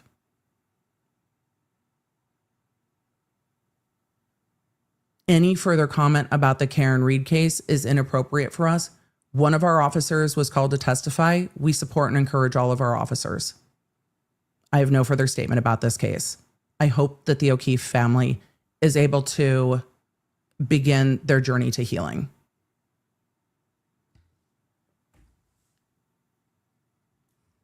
Or something. Support for John O'Keefe's family. We support our officers. Or, if it's true, I met with Officer Dever ahead of her testimony or perceived testimony because she was subject to, I don't know, was she being harassed? Was she being called out online? And I wanted to find out what was going on and how our department could support her. The way our department supports John O'Keefe and his family. And that's really what the Karen Reed case was about. And though we didn't investigate it, the Boston PD family was impacted by the loss of John O'Keefe.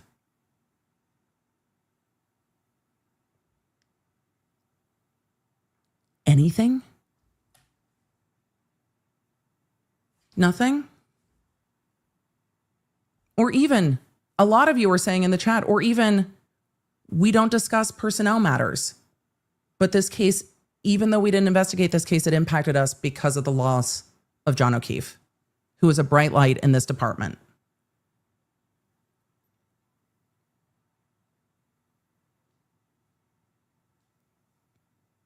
There are so many options that aren't, what do you mean that person did this? Oh, Lucky Hamster said they're taking notes now. You can't undo it now. The shit's out of the fucking horse on that one. Anything you do now looks like you're trying to fix it. The only way you fix it is by making a statement in advance and being prepared. And the commissioner, I don't doubt, has a ton of shit to do. That's on their team. Someone within the department absolutely dropped the ball on that. I don't know who it is, but the commissioner should have been prepared that this was going to come up. It's a 3,000 person department. This is not a small department. Also, I can't believe in any way that Boston PD wouldn't be acutely aware of what is going on in Massachusetts with state police, with the other high-profile cases, because it impacts their juries, it impacts how people see their work, it impacts how they interact with the community. If community trust is down in state police, it's not like somebody's going to be like, oh, but you're Boston PD, you're cool. It impacts how their department operates. It should impact operations. There should be conversations within the department about public trust.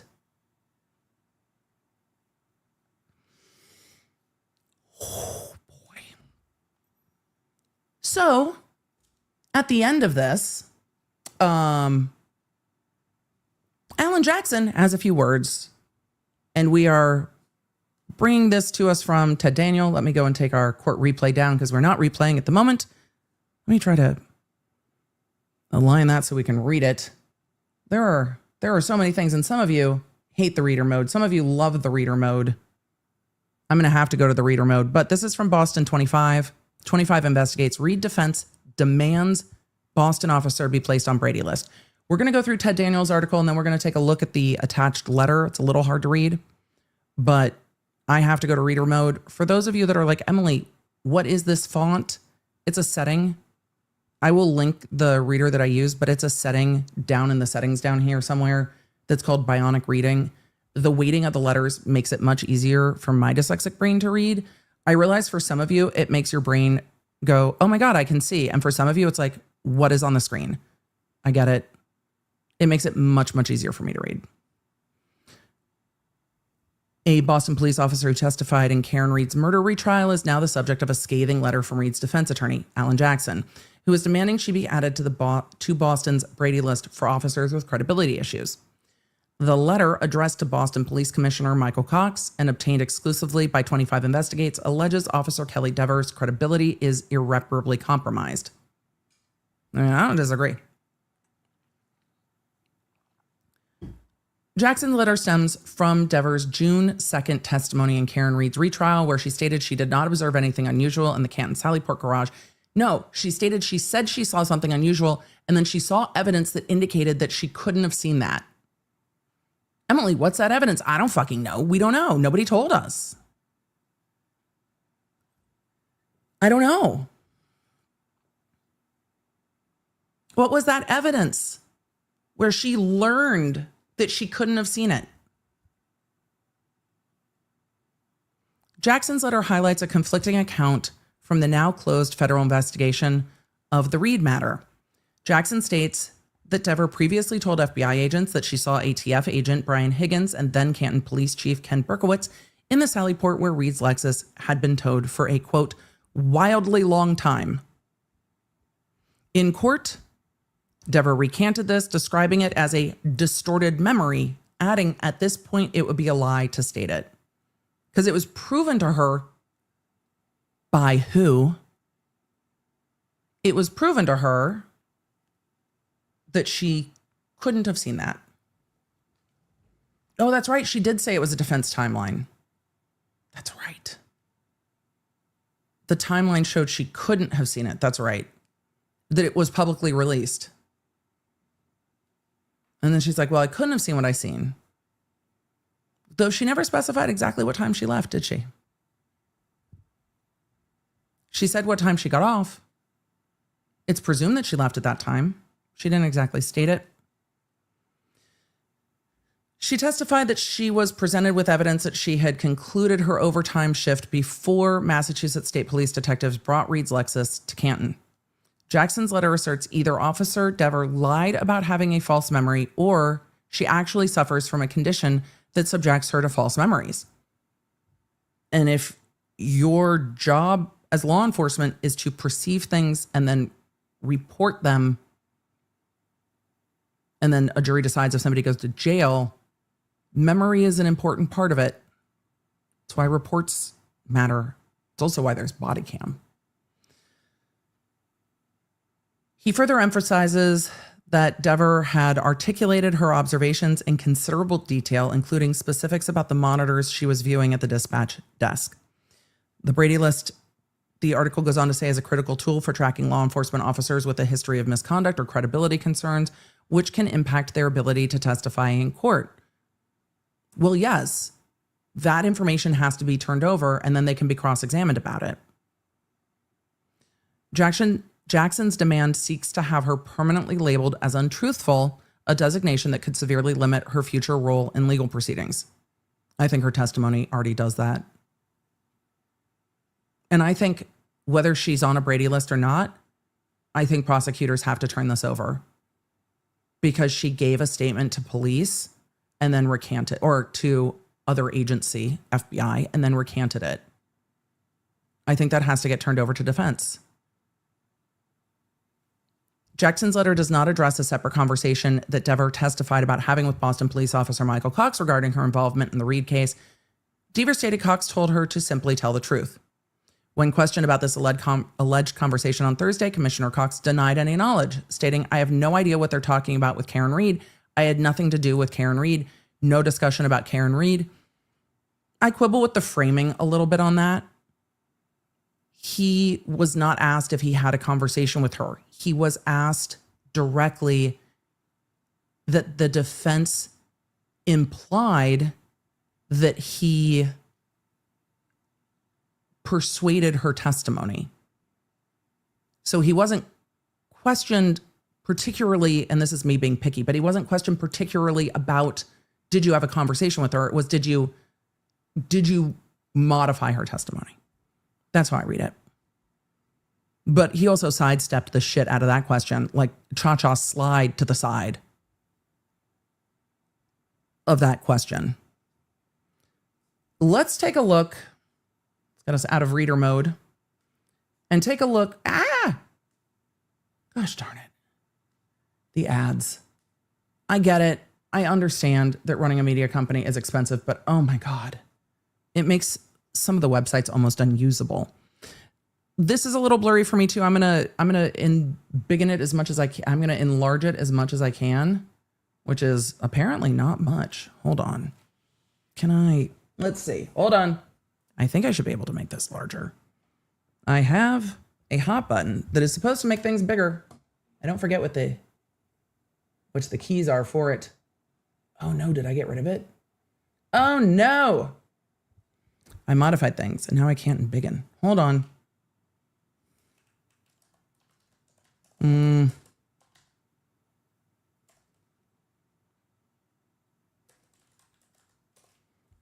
I know what it is. I just completely forgot. Let's see if we can make this any bigger. Nope, that's not it. No, maybe. Wait. I'm trying to make it bigger. It won't make it bigger. Darn it. That is not going to work. I don't know why that worked yesterday. Let me take this down. I am just so frustrated that I can't make this any bigger. Give me 1 second. I might go grab it elsewhere because now I've embiggened the wrong thing and now I can't see anything on this website. Oh my goodness, we've made it worse. We've made it way worse because I don't think I can download this. And I don't want to grab it off of their website because I really want to credit Ted Daniels. But I tried to make it larger. It won't. Let's see if I can just save the image. And then just pull up the image. Let's see if that'll work. Let's see if we can just do it that way. Oh, yep, that worked. All right. We're just going to grab the image and then see if we can go from there. We will find a way, law nerds. Emily, we should have done this we should have done this in advance. But you know what I was doing? I was making things that were pretty. I got sidetracked doing that.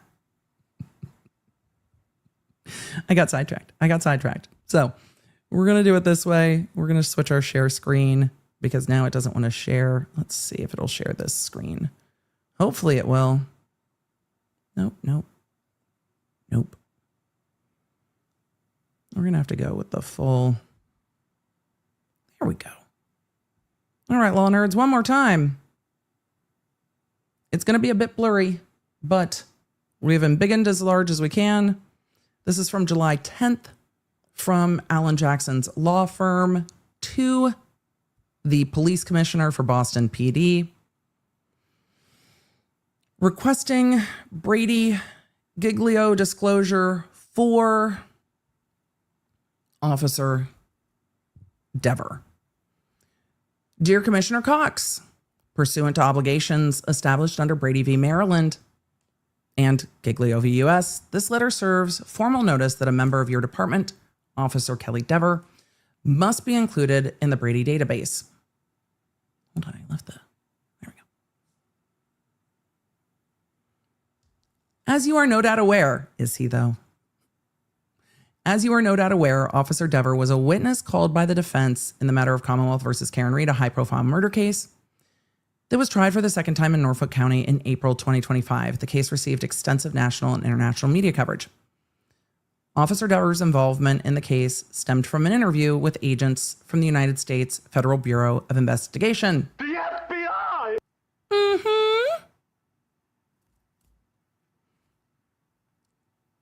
During which interview, Officer Dever explained to the agents in detail her observations of former Canton Police Chief Ken Berkowitz and Special Agent Bryan Higgins of ATF.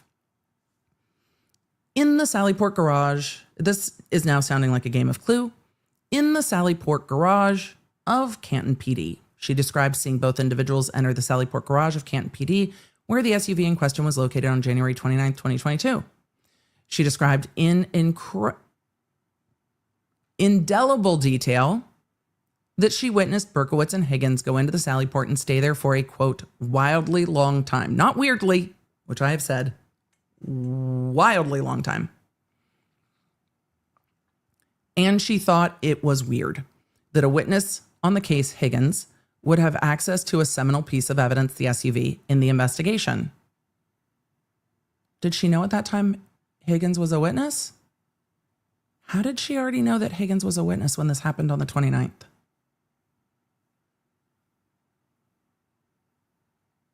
I have so many questions. You know what would clear this all up, chat? You know what would clear this all up? I think we all just need the interview. I think we just need the whole FBI report. That would make it so much clearer if we just had the FBI report. I think that's the only way to really clear this up. She described in indelible detail the wildly long time and that she thought it was weird that Higgins would have access to the SUV because he's a witness. How does she know he's a witness? During her lengthy interview with federal agents, she articulated her observations in considerable detail, including specifics about the monitors she was viewing at the dispatch desk. She described at length her observations of the two men entering the Sallyport with the SUV and claimed no issues with her memory. And she was clear with the agents that she made her observations, I'm going to assume in the first person, but we're going to have to go to the next one. Hold on, where's page 2? We've got page 2, folks. Don't worry. We've got it. Streaming is dynamic. I know, right? All right, page 2. Close page 1. Open page 2. Oh, but now I have to switch which screen we're looking at. That's fine. Again, I look forward to not having to switch screens every time I do anything. It's going to be so good. I cannot wait. All right.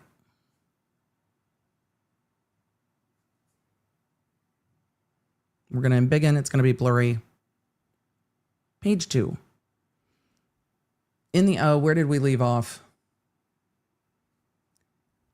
She was very clear with the agents that she made her observations in the afternoon or early evening of January 29th, 2022, at the end of her shift after the SUV had been, quote unquote, secured in the Sallyport. Subsequent thereto, the federal authorities provided a report of their interview with Officer Dever, both to the prosecution and the defense in the Reed matter. So there's an FBI report that this is what she saw in the afternoon, early evening of January 29th, which answers a question I had during trial. Could she have mistaken the dates because the SUV was there for a number of days?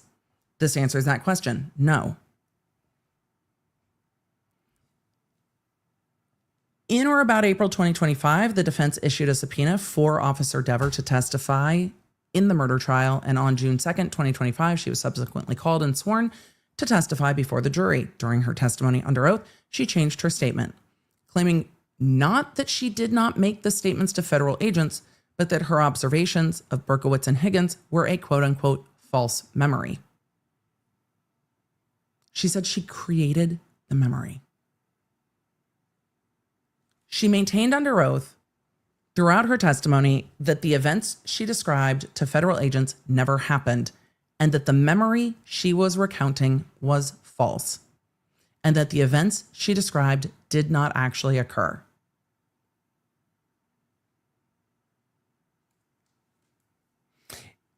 Yeah, it's not that I lied to federal agents. It's that my memory is wrong. I just built it out of the sky. And I told the FBI about it.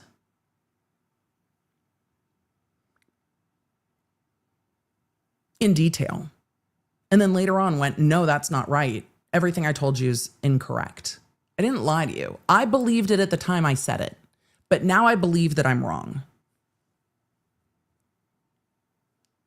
So I didn't lie. I just had a false memory. How do you have a false memory of something that you're saying never happened and that you never saw?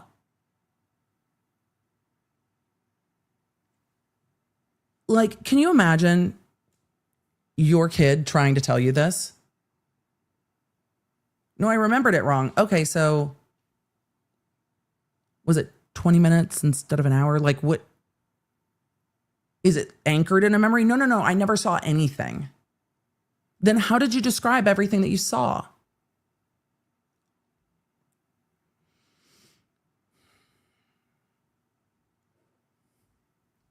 Okay.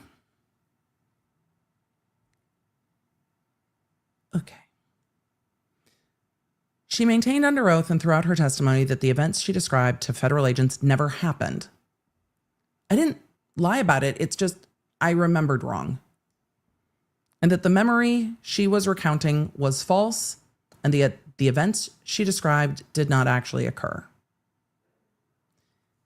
It is clear, therefore, that one of two things is true. Either Officer Dever lied about having a false memory, or she actually suffers from a condition that subjects her to false memories. In either case, her credibility and reliability as a law enforcement officer are irreparably compromised. If she lied under oath, then she is guilty of perjury. If she truly suffers from false memories, she is unfit to serve as a police officer. Her reports, statements, and testimony can no longer be presumed accurate, and in any case, current or prior involving her must be reviewed accordingly. These circumstances bear directly on her credibility and represent impeachment evidence pursuant to Brady and Giglio. I don't disagree. I don't disagree that this is Brady. I've never seen anything like this. I don't even think, if somebody had come to me and been like, let me give you a hypothetical, I'd be like, that hypothetical is too outlandish. And I don't believe you. I'm not even going to answer that because that question doesn't even make sense to my brain. I am still confounded that this happened in real time. I mean, fuck, I'm still confounded that we went through a retrial and went, how is this happening? I think if it was a bar test question, people would have grievances and say that the hypothetical is too unlikely a scenario to be a fair test question. They would probably blame AI. They'd be like, AI has made up a question and they're hallucinating. Like, what? FBI black SUV said, do all states have Brady? It's federal law. So yes, all departments have a process to accommodate for this. These are federal cases that the states have to adhere to. I can't even believe this is real life. If you had told me that we were going to watch a high profile trial and a still working sworn peace officer got on the stand and said, I know I told another law enforcement agency this very detailed thing that I saw, but I was mistaken. I couldn't have seen any of that. And my brain just made it up. I am not a neurologist, but something isn't sitting right with me with that. And I do think law enforcement and prosecutors should have to turn this over to every attorney that's on one of her cases to make sure that they know.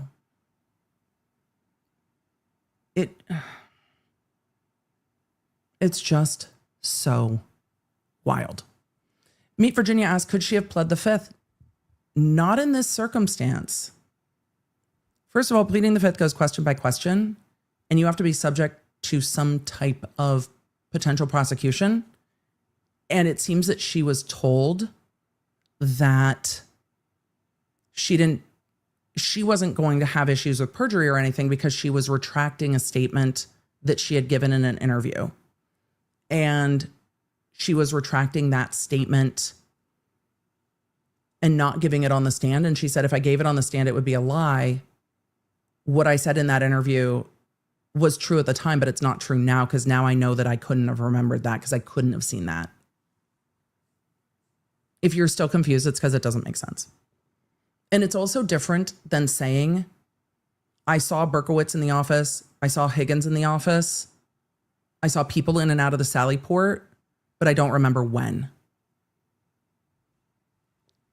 That's different than a detailed specific statement. I don't know how detailed and specific this statement is because we haven't seen it. I think that's what we need. I think we just need to see it. It would clear everything. No, it wouldn't. It wouldn't clear everything up. I'm giving false hope. It would be interesting. Jackson goes on to say, given the facts, it is clear that it is incumbent on your department to immediately include Officer Dever in the Brady database, and all information surrounding her claimed false memories must be disclosed to defense in every case in which she is a witness or potential witness. As you are aware, both the prosecution and law enforcement share a constitutional obligation pursuant to the Due Process Clause of the 14th Amendment to affirmatively disclose exculpatory and impeachment information to the defense in every case. This is impeachment. If Erlinda Johnson got put on the Brady list because of the shit that went down in the Baldwin case, you got to be fucking joking me if you don't place Dever on the Brady list. I don't think Erlinda Johnson should be on the Brady list in the Baldwin case. I understand why they did, but I don't think she should be. I think she should be removed. I don't know if she still is. I know that she was placed on there at one point. I don't think she still should be. But if she is,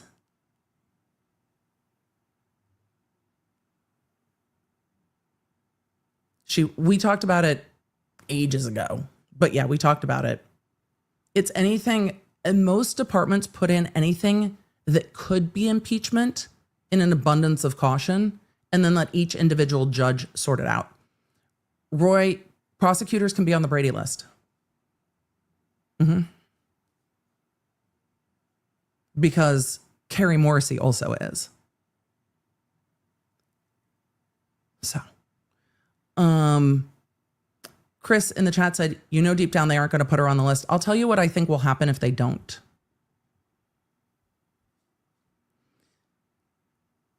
Given these facts, it's clear that it is incumbent on your department to immediately include Dever on the Brady list, and all information surrounding her claimed false memories must be disclosed to the defense in every case in which she is a witness or potential witness. As you are aware, both the prosecution and law enforcement share a constitutional obligation pursuant to the Due Process Clause of the 14th Amendment to affirmatively disclose exculpatory and impeachment information. I jumped back in time and reread that. Apologies. The Supreme Court has mandated that, quote, when the reliability of a given witness may well be determinative of guilt or innocence, non-disclosure of evidence affecting the credibility falls within the Brady rule.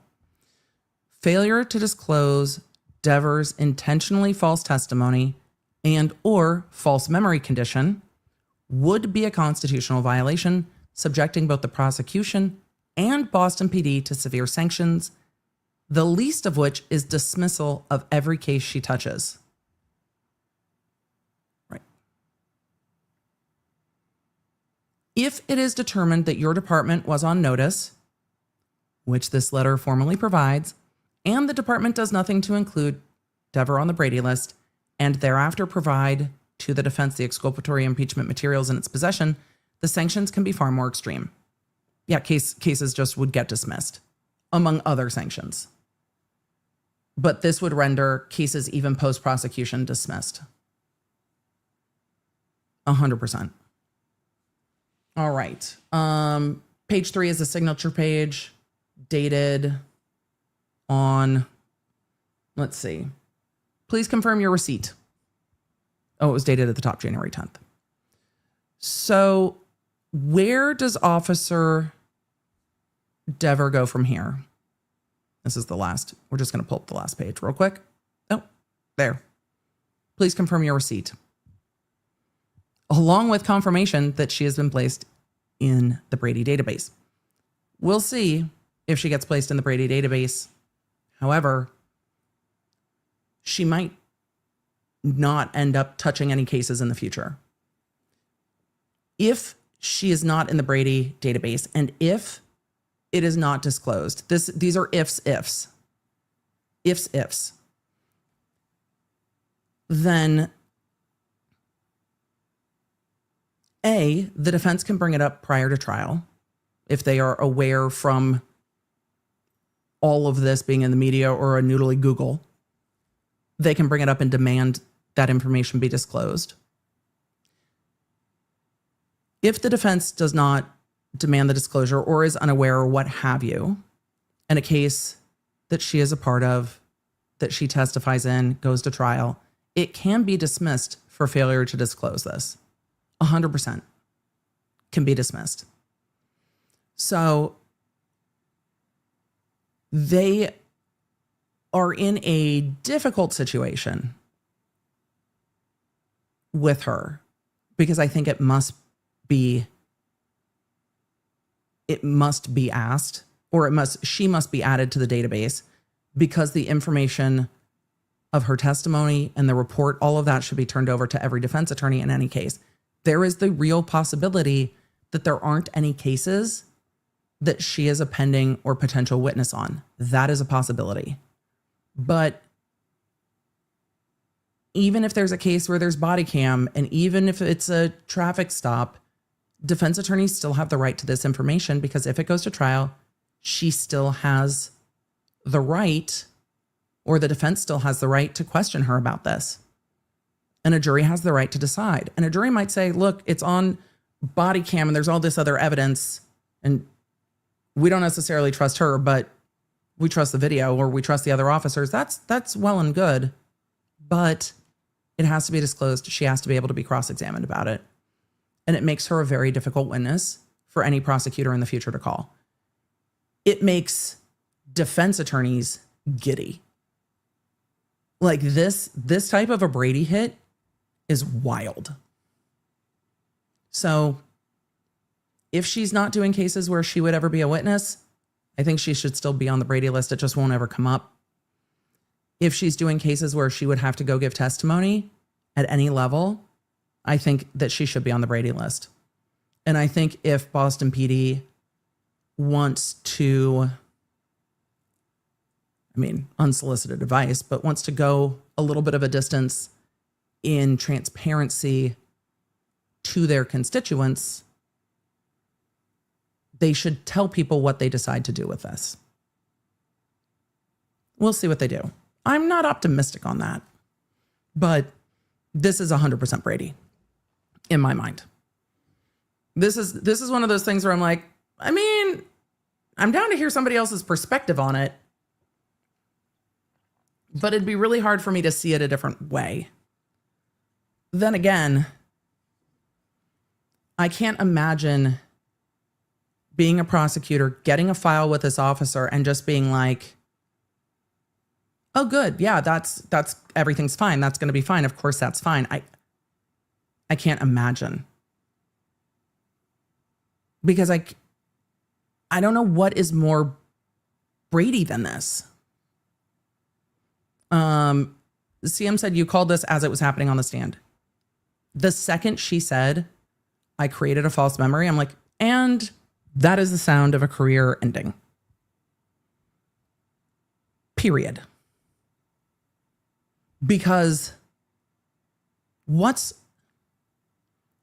more Brady than an officer saying, not I can't remember, not if it's not in my report, I don't remember 5 years later what happened, but I told other law enforcement this entire memory and I created it. that's not a lapse in memory. That is wild. And I think it's career ending. So that in the work that most law enforcement do. Now, that doesn't mean in a 3,000 person department, they can't bury her in like the public relations division or community outreach or something where she's not taking reports. I'm sure there are jobs where she is not taking reports. But as an officer that would move up the ranks into detective work and other types of law enforcement work, I don't see her being able to credibly testify based on that. Yeah, it's wild. Absolutely wild. So I'm going to be keeping an eye on this. I'm interested with what's going on with all the rehoming, the rehousing. Speaking of being rehomed, well, at the end of the day, Commissioner Cox's statement about the Reed case, like, she doesn't even go here. I didn't even know that this person, Dever, was involved in the Reed case, is wild to me. The distancing from this whole thing was wild to me. It seemed that the commissioner was caught off guard by these questions, which is also wild to me. Like, how do you not anticipate this? And I think Alan Jackson's right in this, asking that Kelly Dever be added to the Brady list based on her testimony that she created a false memory and then told the FBI that false memory. Yeah, that's a huge issue. And defense attorneys in her future cases, if there are any, should be notified. I'm keeping an eye on that because we've seen a lot of movement in the Norfolk DA's office and who from state police is working there. But also, so many of you DM'd me that Shanon Burgess is no longer anywhere on the Aperture website at all. So the rehoming is not done yet. And for those of you that are like, Shanon Burgess, I know the name. Shanon with the one N from Aperture. Shanon with the degrees that aren't really degrees. With the this year to that year. Oh, it's not a degree. Not on the Aperture website. Anywhere. And all of the links I previously had to his profile on the Aperture website are gone. Just gone. So, the fallout from the Karen Reed case is not done yet. People said what they said. They testified how they testified. Any one of the things that happened in this case, I would be like, nah. But thing after thing after thing after thing, I've never seen an expert misstate the fact that they have a degree that they don't have. Now, I've seen experts use all of the like bolstering language to make what they do sound more important. But I've never seen someone say, I have this degree that I don't. I am Ken Ross in the chat said LinkedIn is also yeeted. I think LinkedIn was yeeted during the trial, but yeah, I haven't seen it anywhere. But it seems that Aperture is not still employing Shanon Burgess, or maybe they just took it off the website to avoid the heat. It's hard to know, but he's not on their website any longer and was during trial. I've never seen an officer say that they just made up a memory. I've never seen an expert say, oh yeah, no, I have that degree. Oh no, I don't. Oh, that's not what, it meant I was still in progress. And it's not a close call. Like there are times I've seen lawyers, I don't do this. I don't think lawyers should do this. Refer to themselves as doctor. Technically, a JD degree is a Juris Doctorate. And in some jurisdictions, they make a big deal over designating once you've passed the bar that you're an attorney versus a lawyer. And if you have a JD, you're a lawyer. Though I know people who have JDs that haven't passed the bar that wouldn't refer to themselves as a lawyer, but say I have a JD, I have a legal education. But when you get to like JDs calling themselves doctors, I'm just like, I mean, yeah, I guess. But like, that's not how it's colloquially used in the United States within the profession. It is not commonly used. So while I don't think it is a misrepresentation of degree, it is not the common use. And it's not the ideal use. But it's not technically wrong. Shanon Burgess's this degree is technically wrong. Oh, we've definitely teased about our different degrees in the house. So we've definitely teased. But we'll go together. Let's go together to Aperture real quick. Oh, let me see if I can find it. I didn't intend. Oh, it's still auto-populating in search. Hold on, I'm going to pull this up real quick. His page is still auto-populating in search. Let's see if I can find that real quick. So the page that's populating is aperturellc.com/bio/Shanon Burgess. So that's what's populating. Let's see. Yeah. No documents were returned. So weird. So we're at aperturellc.com/bio/Shanon-Burgess. So that's not there. We're going to try going just to aperture.com, aperturellc.com. This is the front page that we all saw together during trial because we pulled it up then. Experts.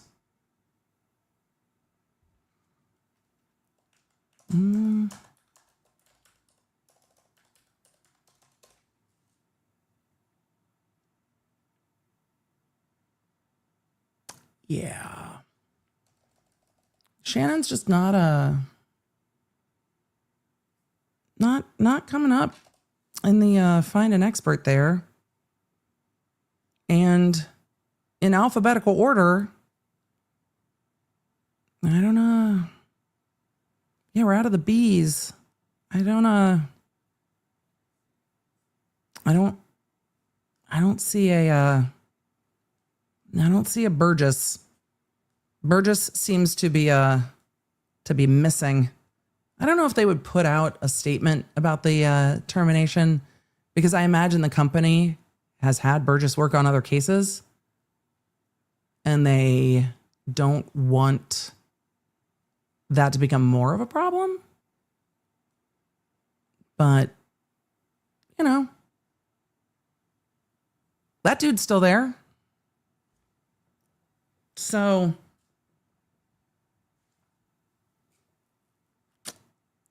yeah. Just saying. It's a real interesting thing, isn't it? The ripple effects from the Karen Reed case. And I don't think we're done with it. I think it's going to be, we're going to still be talking about the civil case as significant things happen or there's court rulings in them, but we're not done with all of the fallout from Karen Reed. So let me check one thing before we move on, because, well, there is much to check as we move on. Let's see. I'm looking for one thing real quick.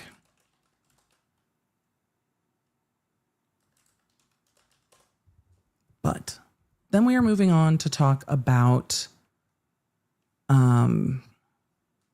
Sarah Boone, because that is what we need to chat about.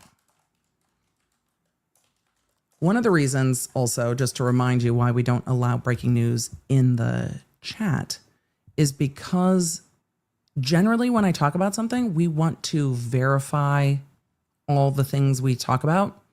So until we have multiple verification, we don't break news that may not be all the way vetted yet. And I appreciate the mods for helping with that, A, because I get derailed, and B, the online space can jump at information very quickly. And I tend to wait until I see it in multiple places based on what we've talked about earlier today. So, are we ready to fly to Florida? Are we ready? Are we ready to fly to Florida? I think so. I think we are good and well ready to pack up, and it's going to be humid. But for those of you that are new to this case, welcome.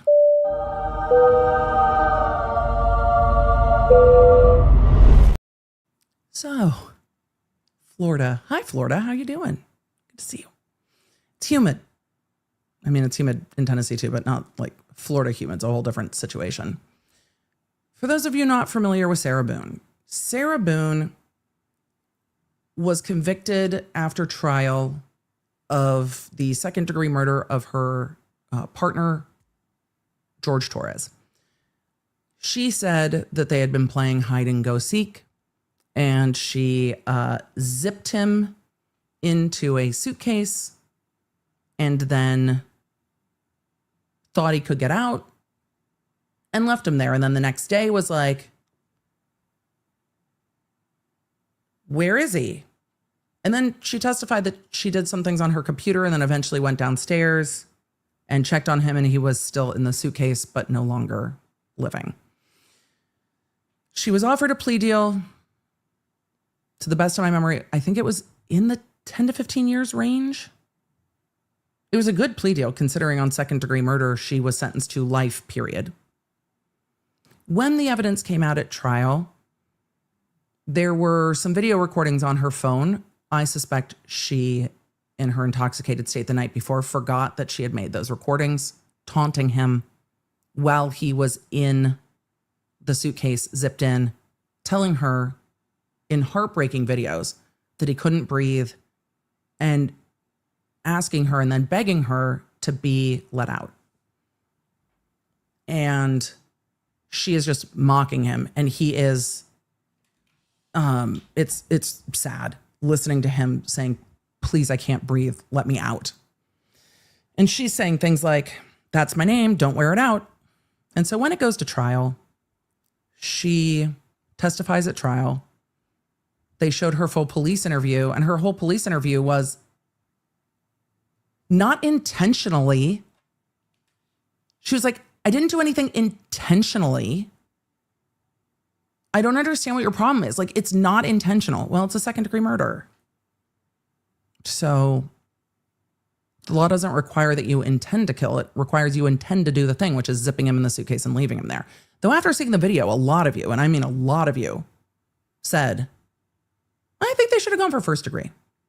Though the difference in the sentencing is not substantial, life or, well, really life. So I think the prosecution showed restraint. She represented herself for a period of time during this case. And during the time that she represented herself, she was writing a substantial amount of letters to the court. She wrote an advertisement for a lawyer that actually worked. And her lawyer at trial, came in and said, hey, I saw her letter that was covered in the media where she was advertising for an attorney, and she deserves an attorney in this case. So her lawyer like parachuted in and tried, and she tried to run a battered spouse defense, saying that this was a reaction to violence against her. The jury did not believe that. And even if it were factually accurate that she was in fear from George Torres at the moment when she zipped him into the suitcase, he had been abated. Like, he was no longer in a point where he was threatening her. And she had a lot of options at that point. Call law enforcement, leave the home and call law enforcement, because he was not getting out of the suitcase and was subdued. And the jury was like, yeah, no, we don't believe that at all. So her defense did not go the way she thought it was going to go. She still believes, it seems, that she has been wronged by the system the victim, the victim's family, the judge, all of her 9 attorneys, the internet, the media, the keyboard warriors, and everyone else. Why do I know that? Well, she told us at sentencing when she gave a very long lecture about how this was done to her. Subsequent to that, she let the thoughts win and sent her sentencing letter to the judge. Now, her attorney had successfully convinced her to leave out parts of the letter she wrote for sentencing, which I think just goes to show that her attorney was being listened to by her in at least some way, because she left it out. Well, after she was sentenced, my perspective on how this went down is she was sentenced and she was like, you know what? Fuck that. I held back and I shouldn't have. So fuck you, fuck you, fuck you, fuck you, fuck all of you. And sent the letter to the judge, the full unredacted thoughts that she was going to read at sentencing. And that letter came for all the prior lawyers, the judge, and it was a full fucking burn book, and everyone else who she thought had come for her.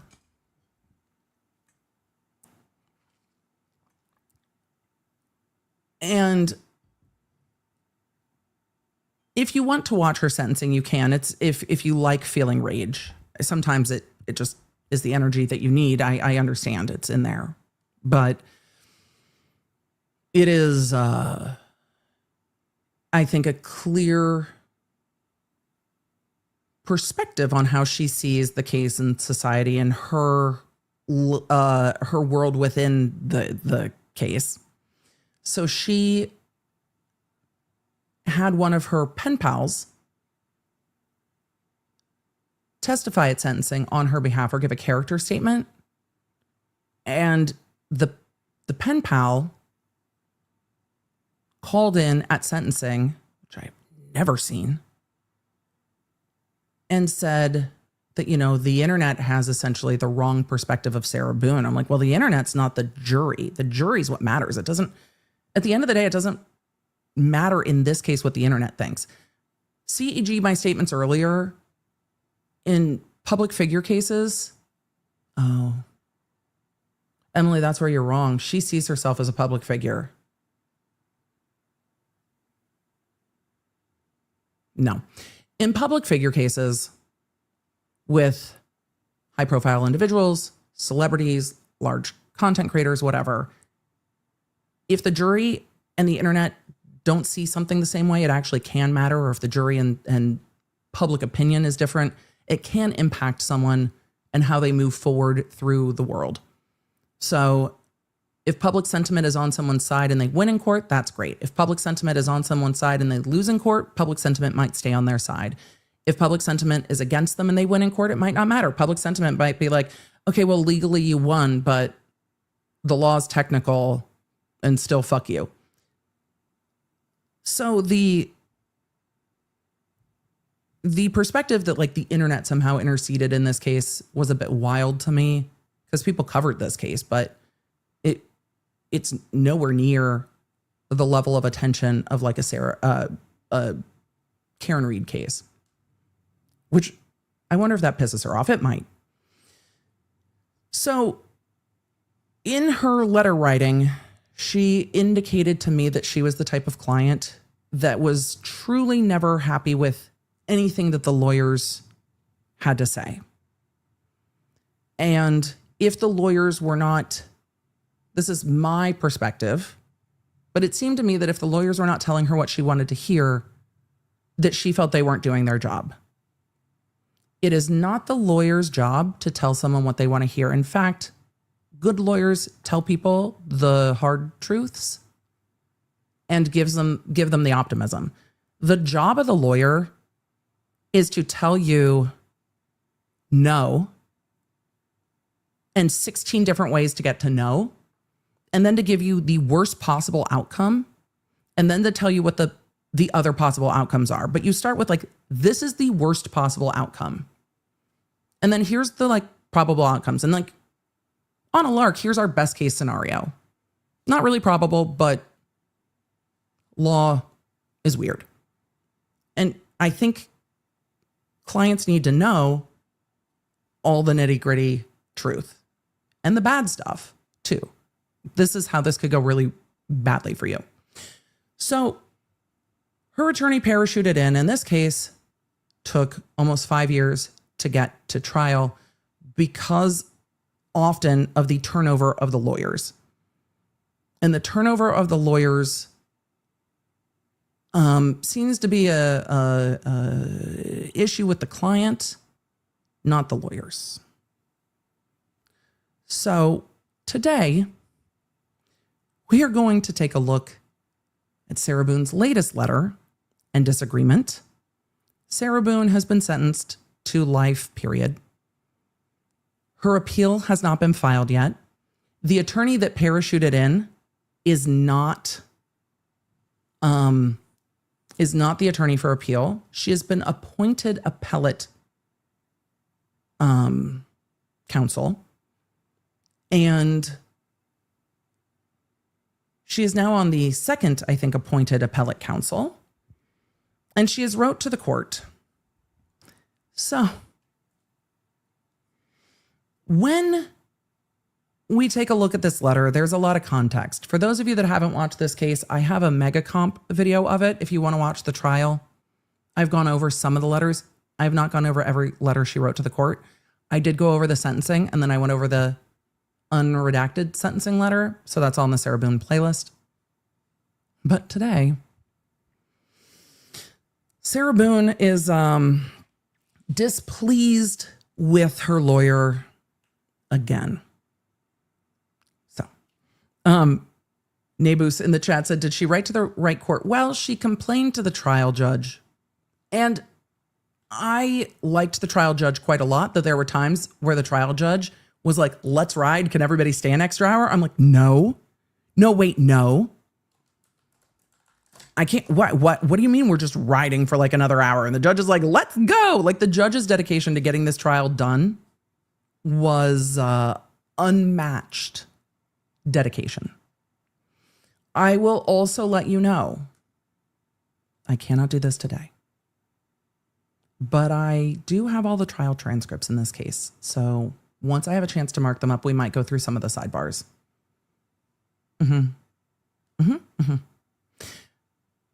At sentencing, the judge did not give much of a statement.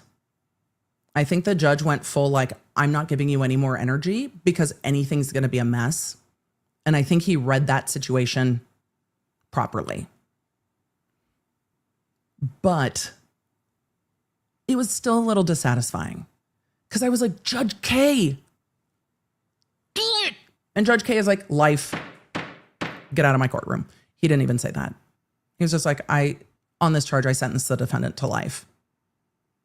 And she was like, I came to you in all of my soft-spoken pleading, and you still gave me life, motherfucker. Like that was the vibe when she sent the whole letter to the judge and was like, let me tell you what I really think. And it was like, oh yes. The judge read that. The judge read that accurately. So Sarah Boone has typed this letter, which I do appreciate, and is displeased with yet another continuance in her appeal. So her appellate counsel has asked for numerous continuances. The last that's probably helpful. Let's look at the last continuance.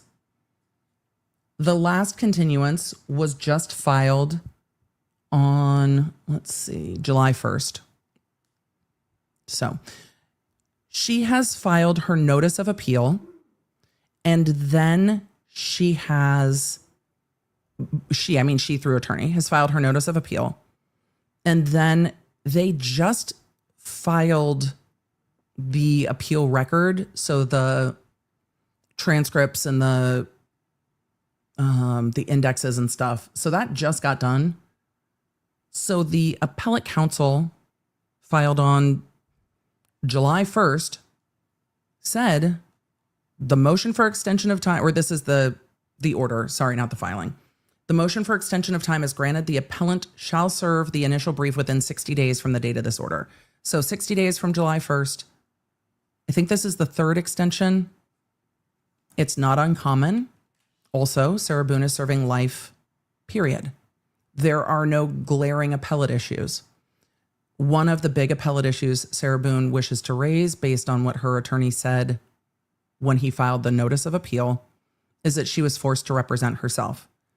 She was forced to represent herself for a brief period of time, and then James Owen parachuted in and represented her. So you didn't represent yourself at trial. So even the issues on appeal that were initially noticed are not issues that I look at and go, oh, that'll be interesting to see. So this is an extensive record to go through, made more extensive, especially the pretrial record, by the amount of writing of the defendant. So I'm not surprised appellate counsel needs more time. And I don't begrudge them more time. Appeals take time. Appeals aren't going anywhere fast. But she is not happy with how that's going. So let's take a look at Sarah Boone's letter to the court, voicing her displeasure with her attorney, and let's see if her complaints are accurate. Or, I mean, fair. Her feelings are her feelings, but let's see if these are failings of the attorney, or if we have a misalignment of expectations, perhaps. July 8th, 2025. State of Florida versus Sarah Boone, notice of inquiry. Comes now Sarah Boone, appellant, and respectfully moves this honorable court to please provide status of her court-appointed appellate attorney, Joshua E. Adams, in addition to her inquiry as to the status of her pending appeal. This was filed with Judge K. It might also have been filed in the appellate court, but I found this filed with Judge K.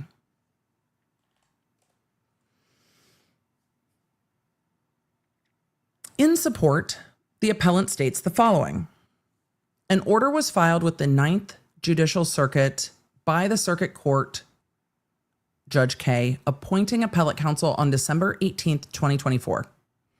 Court-appointed counsel has sent a single basic introduction via inmate messaging on February 27th, 2025, asking if she had any information and to not hesitate to contact him.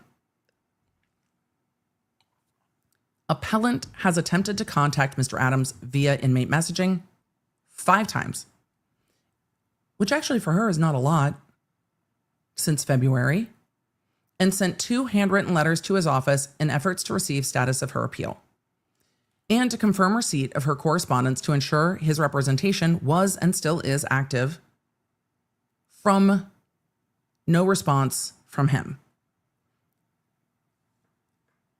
Look, as much as Sarah Boone can be a frustrating individual to deal with, where we're at now, I don't find unreasonable. He was appointed in December. It's fucking July.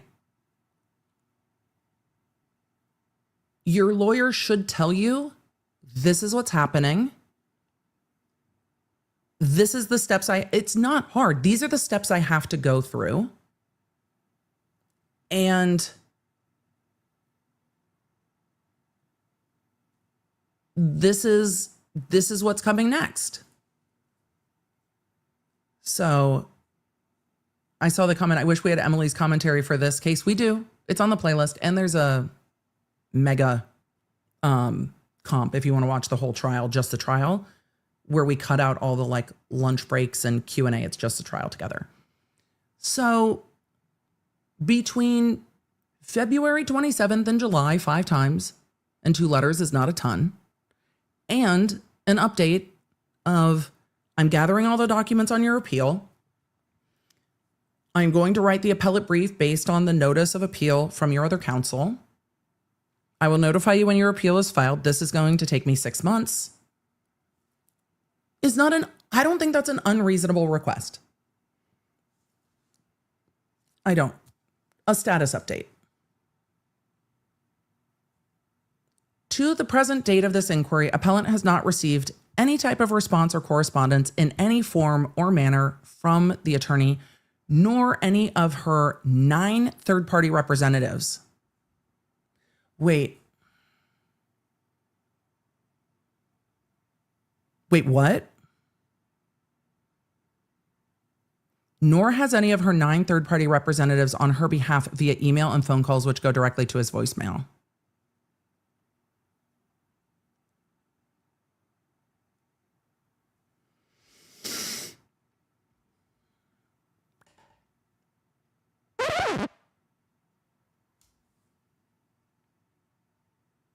Okay.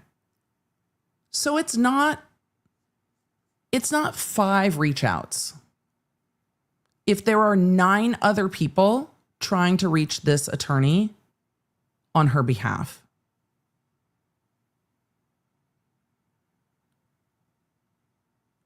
do you think they're blowing up this attorney daily? Like a voicemail daily? Hey, it is July 15th in the year of our Lord, 2025. You've still not told me anything about Sarah Boone's case. Here's the problem, though. The attorney can't tell them anything. The attorney can't discuss her case with anyone. But the attorney should tell her what is going on. And I think that it would probably go a long way if the attorney sent her these are the steps of an appeal. This is what I am doing. I will let you know when we file it. Because to not hear anything in 7 months is frustrating. I think anyone would be frustrated. That's not an unreasonable frustration.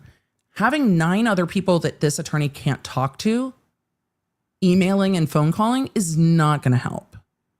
Because the attorney might just be like, nope, no. Not at all. Ongoing 7 months, appellant has received 1 message from her court-appointed appellate attorney. Appellant was recently made aware by a third-party representative, that's not how that works, but okay, that the court issued an order on June 13th with a 20-day due date requiring an initial brief or her appeal may be dismissed. Due to the complete lack of proper and effective communication from her court-appointed appellate attorney, the appellant's appeal is now in jeopardy. There's been an extension. The failure of an appointed attorney to perform duties or communicate with their client cannot be held against the appellant. Agreed. And if the attorney missed a date, the appellate court would probably make it work because she has the right to appeal. She also has the right for her attorney to keep her in line or keep her informed. Not Emily, no. To keep her informed of her case. She's not wrong about that. Dismissal of an appeal under these circumstances would be an obvious denial of her due process and effective assistance of counsel. I don't disagree that it would be a problem. Appellant further invokes Douglas versus California, which guarantees the right to counsel on a first appeal as of right. And Aders versus California, which outlines the duty of appointed appellant counsel to support the appeal or withdraw following proper procedures, neither which have been followed here. I mean, the appellant record seems to be getting filed. Communication with the client seems to be difficult.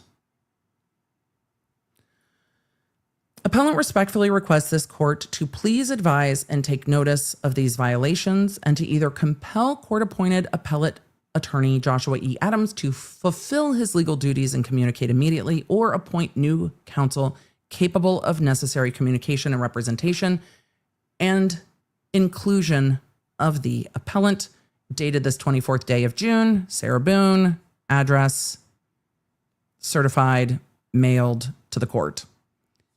Here's the thing. Some of these things she does not have the right for. She does not have, there are not legal grounds for the trial court, because this is sent to the trial court. The trial court does not have the authority at this point to compel the appellate attorney to do anything. The Court of Appeals is where this is now. So there is a lack of communication from Sarah's perspective. And Sarah's like, hey, my nine people, 9 third-party representatives keep contacting this lawyer. I'm sure that lawyer is thrilled by that. I'm being facetious. That is going to slow the attorney down and annoy the ever-loving fuck out of them. Also, attorneys cannot disclose the details of your case to third parties. It would probably help if Sarah Boone had access or knew how to access the appellate court filing system so she could just see it. But third-party representatives who are just like people you know from being your pen pal or whatever aren't going to be given case information. It doesn't mean they can't reach out and say, call Sarah Boone back. But it would help if Sarah Boone was kept in the loop. I understand where attorneys can get busy on that, but it would make the relationship, I think, go smoother if they told her what was happening. And they might have. They might have told her, but I imagine she has plenty of time at the law library and is able to do this research from custody. Because by all accounts, it seems that she did not have any problems in custody. And in fact, her cellie came and gave a personal statement and said that Sarah Boone was lovely to her. So she probably has access to do this research in custody. It doesn't mean her lawyer should ghost her. Appeals take time. Communication is needed. But I don't think we're done with this. Also, I think Sarah Boone probably wants to be kept in the loop. It's fair for a client to want to be kept in the loop. Though it seems that Sarah Boone's level of wanting to be kept in the loop is a mismatch with the average attorney-client relationship. So there is nothing that Judge K can do to like force the attorney to do something. Judge K is not going to call in the appellate lawyer and be like, have you called Sarah back yet? That's not what's going to happen. What? And also, the appellate attorney is not going to respond to this in the trial level court. So if the appellate attorney is like, I have emailed her once a month with a status update, we're not going to know. But the appellate court, if they see a problem, will ask, this is not a problem yet. And appeals take a substantial amount of time. I think telling someone, I will tell you when it's filed, is fair and reasonable. I still don't think that would be satisfactory to Sarah Boone. I think she wants to be kept in the loop more than that. But the amount of work that appellate counsel has to do to prep a brief is substantial. and there's no input they really need from the client because the appellate brief is made on the record. So I think giving a timeline is fair. I still don't think that would be sufficient for Sarah Boone. I don't think she would be happy with this is going to take me 8 months to do. I'll let you know when it's filed. But it should be communicated if it has not been. Appeals are made on the record. There's not a ton of input needed from the client. So we'll see. But do you guys want to keep an eye on the appeal? We can keep an eye on the appeal if you want to. I saw that she had filed a letter and I was like, oh boy. Oh boy. But I think Sarah wants, I don't know. Are we going to end up with Sarah representing herself on appeal? I don't think she wants to represent herself. I think she wants a lawyer to do her bidding. And I think she wants it to feel like she's in charge of the lawyer. And she's like, no, I want you to argue this. An appointed appellate counsel is going to be like, that's not how this relationship works. So I'm not going to do that at all. What was the date of the letter? Rachel asked. It was from July 8th, 2025, when it was taken into the court. So July 8th, 2025. But she dated it June 24th. And then let's see if there's a date on mail. It was posted June 30th. And then it was received and stamped into the court on July 8th. So it's going to be an interesting one. I don't know what the attorney has told her, but if the attorney has not communicated with her but once in 7 months, I understand the frustration. Having 9 people that she has contact with constantly calling and emailing this attorney is not going to help. It's not going to help. Lauren said, do all convictions go up for appeals? Most convictions go up for appeal. Significant convictions go up for appeal. So if you're looking at a murder conviction, that's going to have an appeal process unless you've taken a plea and waived appeal. So convictions after trial most often go to appeal if they are significant. I imagine in like the Karen Reed case where she was convicted of essentially a misdemeanor OUI and was sentenced immediately, that's not something that they're going to bother with. Allison said, do inmates need to pay postage? The jail would pay for that. So the jail would pay for that.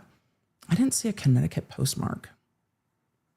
Because she's being housed in Ocala, Florida. So, oh, it does. It says Reading CT. Interesting. Maybe that's why it took so long. I am not well versed in the prison mail system, but it looks like she posted it to Orlando, Florida. Priority mail, June 30th. It says Westchester up at the top, which is interesting.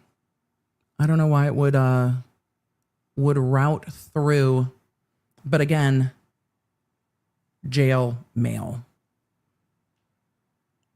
So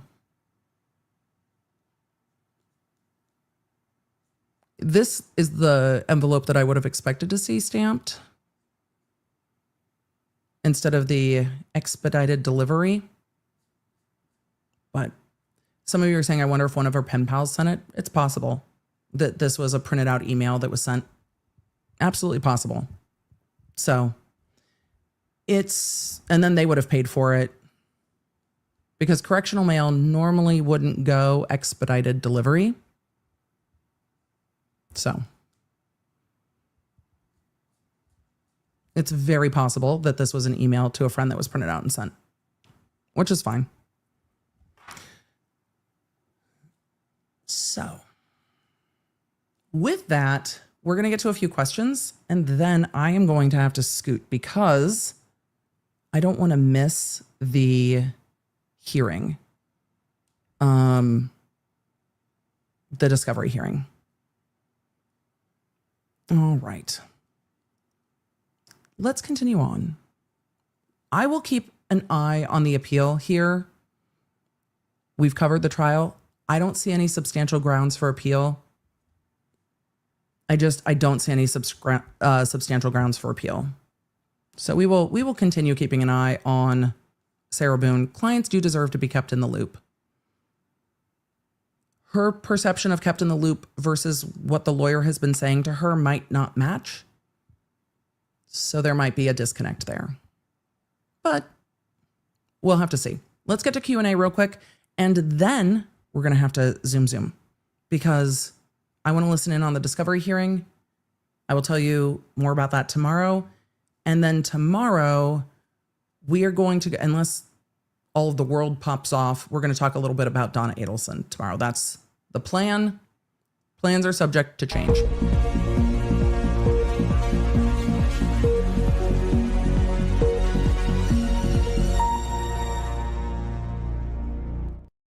All right, so Kadora said, enjoying my I Have Questions tanks. So soft. I know. I love them. The shirts are too. A lot of you were telling me where the questions about Kohberger's parole are coming from. I appreciate that. I have just seen the amount of questions I've gotten about Kohberger's parole and the general anxiety I see it causing. And I don't love that it is causing anxiety because it is not accurate. Kohberger is not eligible for parole, period. Fixed life sentence is a determinative life sentence fixed at one's natural life per statute and per case law. So anyone who sees that differently, cite sources, because I want to see the sources. Just ask for sources because it's not accurate. B2, thank you so much for the gift of membership. Welcome, new members. Redondo Beach said, I got my fax hat. I love them. I have my fax hat. Oh, no, I don't. Where did my fax hat go? It was here. It's probably in my room. I love them. Those are still in the shop, I think. EDB summoned Boone, referenced her the other, wait, what? Summoned Boone referencing her the other day in a stream. Laura M., I need more information on that. DCI and Broken Arrow tonight I think that one is streamed. I need to take a look and see what's streamed on Flow Marching tonight. For law nerds that aren't on Flow Marching yet, we are working on a discount for y'all. Will you be streaming the discovery hearing? No, I like to avoid the wrath of the federal court. That is not allowed. That is not allowed at all. So 3 years flew by. The Stash Down Diaries, it does. Smurfana said, late today, please reach out to Alessi. I did. He's willing to go on with YouTubers, especially. I did. I haven't heard back from him. So I did from our business email. Maybe I'll send one from my personal email and see. But Emily, like you spoke about Sarah, now she has to pop up. You summoned her. I think there are fair complaints there. And I think it is, I think it's fair to highlight those complaints. Open communication can be difficult, but also how a lawyer perceives the relationship versus a client might be different. Dr. Who said, is Flow Marching on Flow Sports? It is. So if you have Flow already, you should be able to watch Flow Marching, I think. I'm pretty sure that's how it works. Let's see. Rebecca wants to know, said, can she claim her testimony in the second trial was under duress of losing her job? Then what would happen to her? I think we would be in the same position if Dever said, like, this is my whole job. Like, if you're willing to lie to keep your job, you shouldn't be a cop. There has to be a higher level of ethics where doing the right thing has to come above potential personal repercussions. So and if that's not comfortable, that's not the job for you then. And that's okay too. I mean, there are other jobs where you testify less and still get lots of overtime. The fire department, for example, testify less, lots of overtime. So, but yeah, if she said it was under duress and she can't testify under duress, anytime you testify, it could be under duress. It would be, I think, the same result. That's a wrap. So let's see. MC was appointed to police commission in August of 2022. He's a 30-year vet of BPD. He briefly served as the chief of Ann Arbor, Michigan. I was in Ann Arbor not that long ago when I was dropping Travis off for DCI. It was lovely. I had not been to Ann Arbor since I was in college, and we played water polo against the University of Michigan. So it was fun to be there. I still need to share pictures of me and Hogue. I still need to send I still need to send those to Hogue. Damn it. That's not helpful. Celine Adams said, I hope Courthouse Becky has a trial. I said this to somebody yesterday. I was answering comments on the Emily Show channel. And somebody said, I really want Courthouse Becky to go to trial. 10 out of 10, I want Courthouse Becky to go to trial. If you're not familiar with that case, we'll get caught up. I 10 out of 10 want Courthouse Becky to go to trial.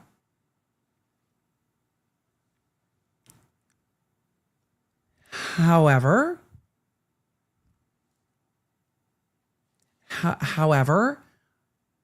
that case has all the makings of a plea. I'm sorry, that's the truth. I don't like it either. But that's the reality of the situation. That case has all of the makings of a plea deal. I'm sorry. But you never know. Courthouse Becky might decide she wants to go to trial too, because maybe she gets another book. People would be very interested in a book after trial. And if she's not required to pay a lot of restitution, then maybe the book will be more profitable from the first one. She's a writer, right? Well, mostly. Casey Cat said, a few of us are going to see Travis tonight. I'm so excited. You guys, let me know. Have fun seeing Cavaliers. There are 2 Travises on the team. So if you yell, go Travis, well, he will probably know. But there are 2 Travises on the Cavaliers. His starting dot, well, we showed it. His starting dot's on the 50. So you'll see him right in the middle of the field by himself. So you'll be able to see him. At one point, he's like up on a prop and throwing things and jumping off the prop. And oh, it's so fun. So have the best time at DCI. If you've never been to DCI before, have the best time. Wait, who's performing tonight? Hold on. Oh, also the Lawnards. You guys sent so much purple-hearted Instagram love to the post that Travis was in on the Cavaliers and the Cavaliers Guard Instagram. It was incredibly sweet. Thank you. Let me see if I can find where they are tonight. I want to see who else is performing and tell you guys a little bit about the shows, because I don't know if tonight is recorded. Let's see. Let me go look at the show tonight. We're all wearing Lawnard gear. That's amazing. I 100% know. Let's see. I will take a look in a second at if this is streaming or not. Let's see. Brass Impact. Full lineup. Okay. You guys have Cavaliers, Troopers, Blue Stars, Colts. I haven't seen Colts yet. Troopers is their last sunset show. At one point, there's like a trooper hat on what I think is a coffin. It's like a 3 or 4 part show that they've been doing over the last few years. So if you have time to find some of the past Trooper shows, or at least last year on the internet, it might make a little bit more sense. I haven't seen Blue Stars this year. I'm not sure what their show is. I really enjoyed the Madison Scouts show. I think it is the DNA show. It's at one point, the props are like double helixes that they're climbing on, which is very fun.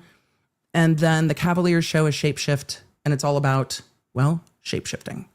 So it's really fun. I'm curious about Blue Stars and Colts. I think I will see them, but yes, it will be fun. Have a good time watching Cavaliers. They have been tearing it up in the scores, but let me see if that is streaming.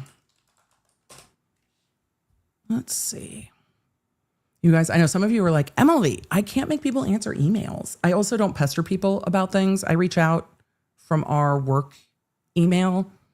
I'll reach out to Alessi from my personal email and see if that looks less like a business reach out. Let's see what is tonight. It looks like, what is today, the 15th?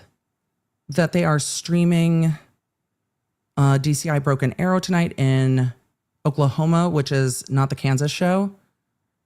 So a different show, but it'll still be amazing. So I don't know exactly who's performing. I will take a look, but Broken Arrow looks like I bet that's a great lineup. Let's take a look. We're going to look real quick and see who's performing in Oklahoma tonight, because that one is streaming, which I will probably watch a little bit later. I haven't seen Music City's show yet, so I would love to watch that. Music City is from here in Nashville. I've seen the Crossman show. I enjoy it. I have not seen the new intro to Phantom Regiment. That's streaming tonight. And then Carolina Crown and Bluecoats. I really like the Bluecoats show. I'm an enthusiast. I like Bluecoats show a lot. There's times in the Crown show where I'm like, I want them like swinging from those massive props, which is completely unsafe. And all the lawyers would say no. The content creator me is like, from the chandelier, go for it. And Phantom show, their intro's been reworked a little bit, and it's just such good sound. Also, fun fact, the law nerds, some of you know this. When I was getting bar exam results, first of all, getting bar exam results in 2005 was a whole different world than it is today. And so Dr. B and I spent bar results day because they released them. Okay, you take the bar, or I took the bar in July. They released the results in November. So you're able to kind of not think about it for a while. And then you get into the days running up to the bar exam results coming out, and the anxiety starts to set in. Oh, my computer's like, girl, you 100% have a hearing you need to get to. So the anxiety starts to build, right? Dr. B and I decided to spend a Disney day, but I didn't have any way to check bar results at Disneyland at all. I needed a computer. I needed Wi-Fi. I couldn't like hotspot a phone. So Dr. B and I left Disney to go to Starbucks, because Old Reliable, Starbucks had Wi-Fi that I could get to, so I could get the bar results. The whole fucking thing crashed, first of all, or trying to get results. And there's a lot more to this story, but I was super anxious. And I'm using 2005 Wi-Fi at Starbucks on my giant clunky laptop because I couldn't even get to the internet any other way. So, like, Emily, did you just pull up your iPhone? No, I didn't have an iPhone. So I had put on my music, O Fortuna, which is part of Carolina Crown's show this year, which is hilarious to me because it's like the point of no return.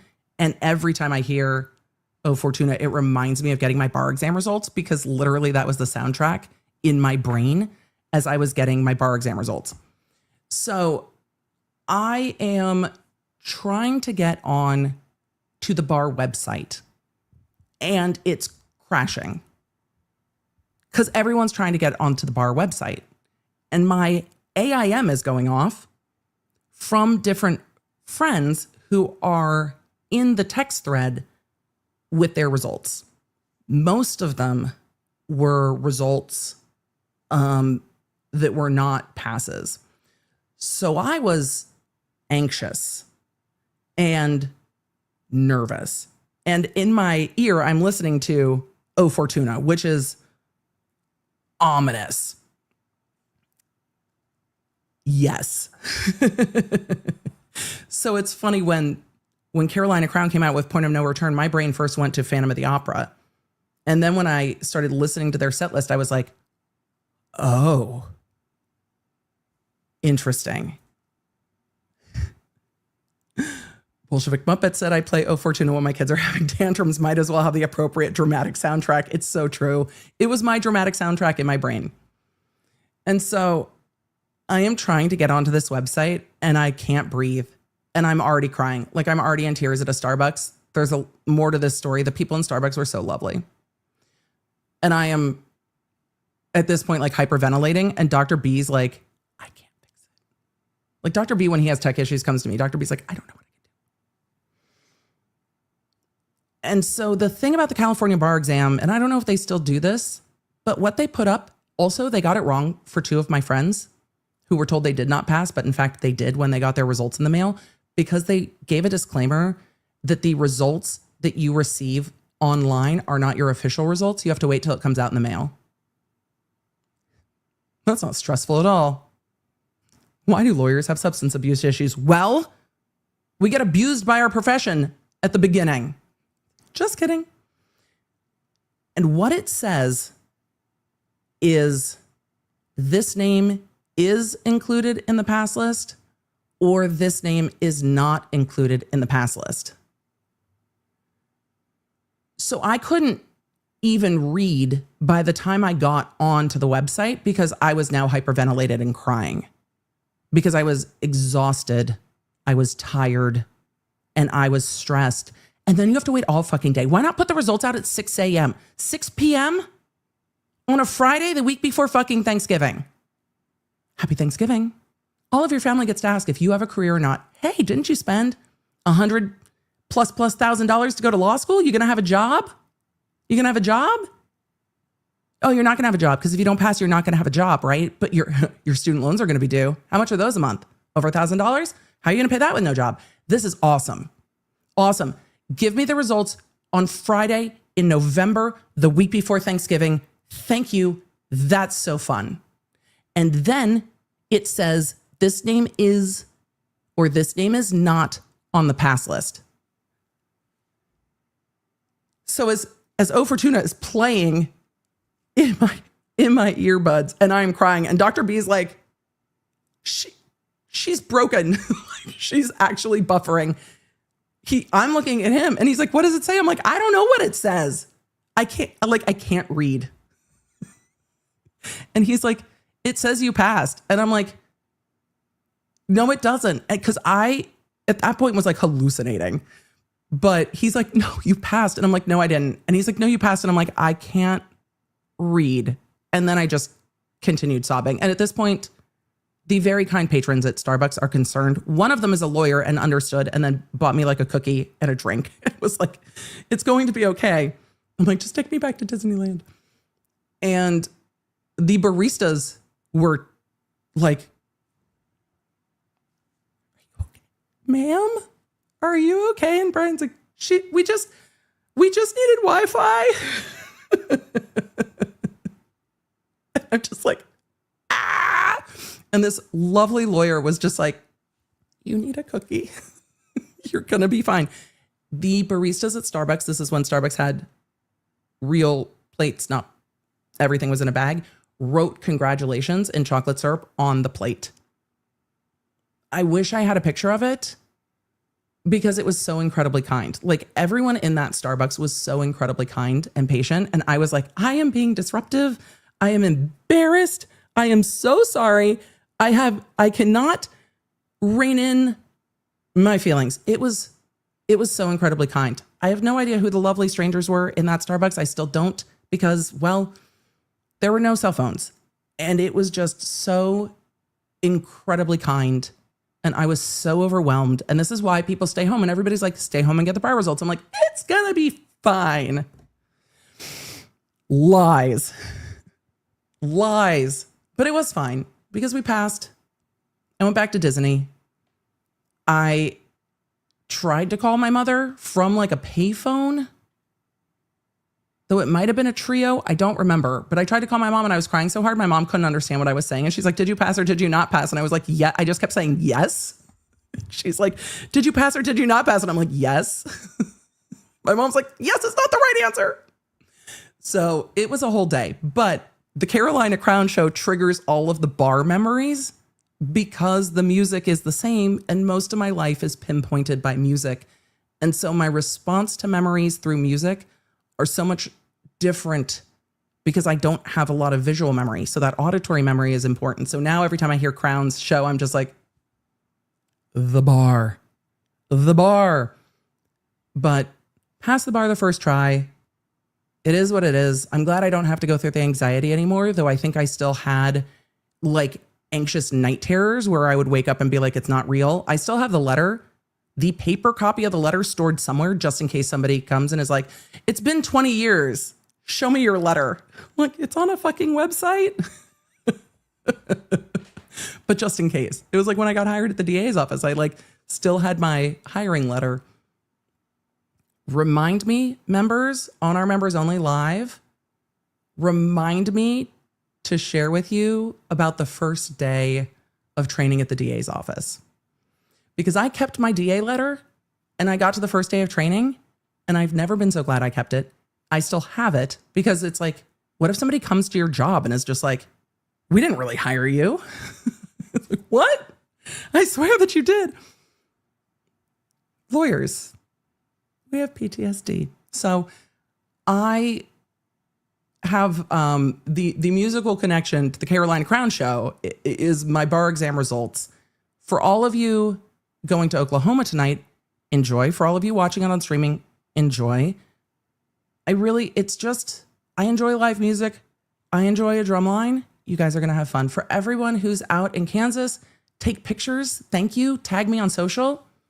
I'm going to go listen in on what's going on with all of the discovery drama in the Lively Baldoni case. I'll give you a brief rundown tomorrow. If I did not get to your super chat, I'm sorry. Thank you for the super chats. Lively Baldoni, we're going right now so I can get in.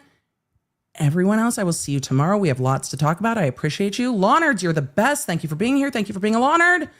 Get the Lawnard app so you don't miss anything because that's where I keep you in the loop first. And I'll see you guys soon. Bye. Thank you for joining me. Make sure you don't miss a live stream or any of the updates on the cases that you care about most. That was 100% me. Sorry, guys. At lawnardapp.com. It's a free download on iOS and Android so I can keep you in the loop because you never know when something's going to pop off. Thanks for being here and thanks for being a Lawnard.